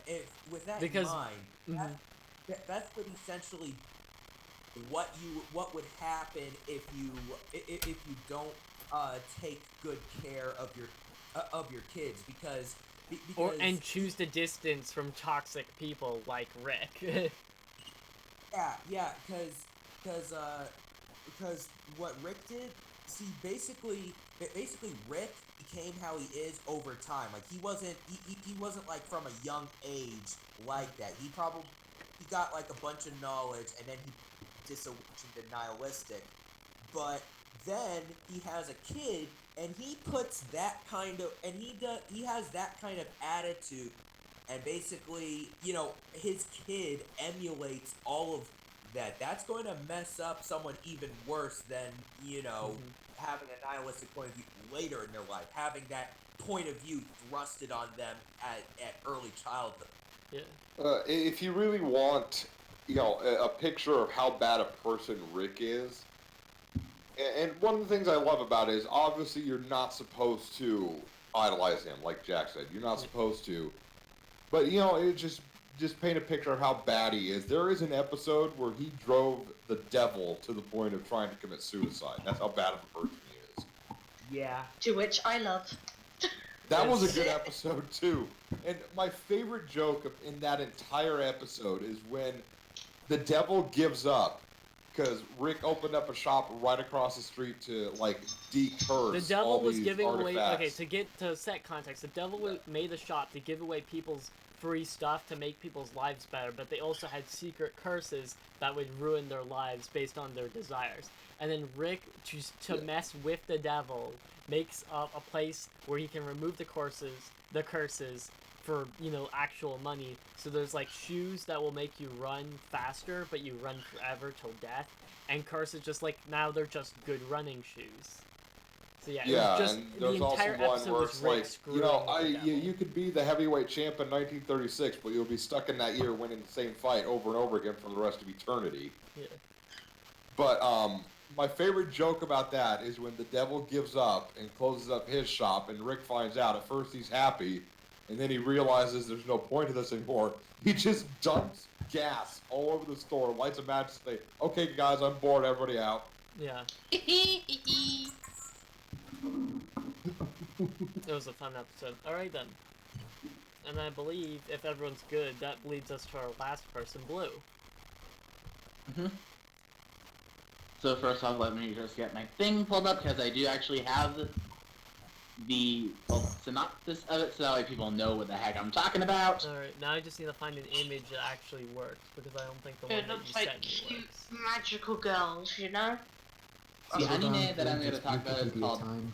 Star Twinkle Pretty Cure, or in the Japanese way of saying it, Star Twinkle Pretty Cure. So basically, no one's gonna understand what's happening, because I think we've ran out of our anime nerds. I'll explain the synopsis, because it's actually on the page. Basically, it starts off as a cutesy-wootsy normal old magical girl show, where it's like you meet Hoshina Hikaru, Because we don't The have enough of protagonist. those already. the protagonist, I can't say English, who is sitting in her bedroom drawing stars and making her own constellation. Whenever a mysterious creature known as Fua walked before her eyes and literally headbutted her in the head. This is some great Because you character gotta development. have the magical girl headbutt. And then a rocket fell from the sky with the aliens Lala and Prunes. You guys are actually aliens? Glitteristic! Basically, the series is around 4 girls, which the girls are Hoshina Hikaru, Hagoro Murara, Yeah, Blue, no one's gonna understand. I'm this. gonna I would just say, explain the basics of the show and Yeah. why you enjoy it, because we need the complex names and the over details. You're gonna lose the attention of people trying to understand and get invested in the show. Just explain Okay. the premise of it, so then people can tell if it's a show they're interested in and say why you like it. Because then people will understand you. Basically, these 4 girls, technically 5 because the character gets introduced, so they're the 6th Ranger, had to fight these aliens known as the Notreras in order to save the galaxy by collecting the star-colored pens of these star princesses. And in order to do so, they have to use the big puffy fluff ball named Fua. It's a really fun show. You got the dorkiness coming out of, well, Hikaru whenever she's going on one of her astrological glitter rants. Like, she gets too excited. You got Lala, who still does not understand Earth culture because Lala's an so alien. so it has some like the foreign concept things where it goes like so Yep. there's quirky moments with this person who's so out of touch with human culture. Okay. Yep, because she's actually an alien. Well, yeah, because you mentioned that earlier. And they got a biracial, which actually did end up talking a little bit about an issue that occurred in Japan. Okay. Hold on, biracial in Japan. Yeah. So what Basically- does biracial mean to begin with? Because I don't want to assume. Racial means like one race, so basically it's 2 races. Eh, Elena is actually Japanese and Hispanic. Okay, some mixed race. Yeah, but that's really just everyone on the planet. The only like that I can tell, the only group of people that have truly kept their same race is gingers, which isn't even a race. It's just the only group, because you have to have a child that's ginger. You almost always have to have both parents be ginger. So there's an incredible And amount even of And even then, there's The still a gene chance pool is of the terrible. kid turning out normal. yeah, and the whole thing. Yeah, sorry, you just scratched a bit of a sore spot because I never really liked the what people use to determine as race, because sometimes people say race is like a color skin thing, and then sometimes people say race is a country thing, and in a lot of definitions, if you're, a lot of people have different subclasses of Americans, but if you're born an American, then you are a naturally born American citizen. That is your identity. You're not American something else, you're just American. So yeah, the whole biracial thing is, to me, is just as a headache, because it's just like, because no country is limited to, to one person, but sorry, this is just a sore topic, and it bugs me when people try to mention this thing, because it's just like, it's just a thing that it just doesn't really add to a person. We don't have to make these classifications; they're just unnecessary. But okay. Plus, the thing about I guess, but being that but to be fair though, the fact that the show brings it up is realistic though, because because it's one of the things where it's an issue that shouldn't exist, but it does exist, and I think that the show's willing to tackle it. I think that's a nice move on the show, because it's willing to say, hey, here's a genuine cultural problem in Japan, and even though, it seems very silly, it is still, unfortunately, a very real problem. Yeah. So it's nice to see that a show that seems as flowery and, as upbeat as it looks, in hindsight, it does cover mature topics. Yep. And also, going over the fact of, like, betrayal and backstabbing with one of the episodes, basically Star Twinkle does a lot of things that we've also seen in MLP. Such as a character who doesn't really live with her father because her father is constantly traveling, a girl who literally is looked down upon in her area, even though she is considered an adult. So yeah, it talks about classism, and it discusses the issues of people. So there's an issue of classism. There's an issue of absent parents. So yeah, even though it has this like lighter tone, each of these characters still have very real, very real problems that are happening to normal people. So yeah, I find that interesting, because on the surface it doesn't look like it'd be this deep. Yep. And I don't know if any of these are driving points for the series, but I think it's still, but they're still very key to the characters though. But now I gotta talk about something negative in the show. Some of the characterizations. Because in one episode, it's like, Hikaru is all of a sudden the brightest. She knows everything that's going on and how to help. And then the next episode, she's hit with a big old fat idiot stick. Or there's Lala constantly bringing up her AI to answer a question when she should just learn it herself because she's in school with her. Or Elena and Madoka not even getting enough character time. What the hell? I get it that there's a bunch of writers on the staff, but... Zut alors. Well, yeah, and I think I'm sure there's probably multiple issues that come in with writing. Not only that, but like, the Deus how Ex many Machina episodes are attack there? at the How end. many episodes of the series are there currently? Oh, right now it's on episode... Hold on, let me check. Currently, Star Twinkle Pretty Cure is on its... Well, let's see. Hold up. I'm looking... Well, we just need a rough estimate. It doesn't need to be precise. 49. 49? Yeah, that seems... Yeah, struggling from inconsistent writing at episode 49 is a little disappointing.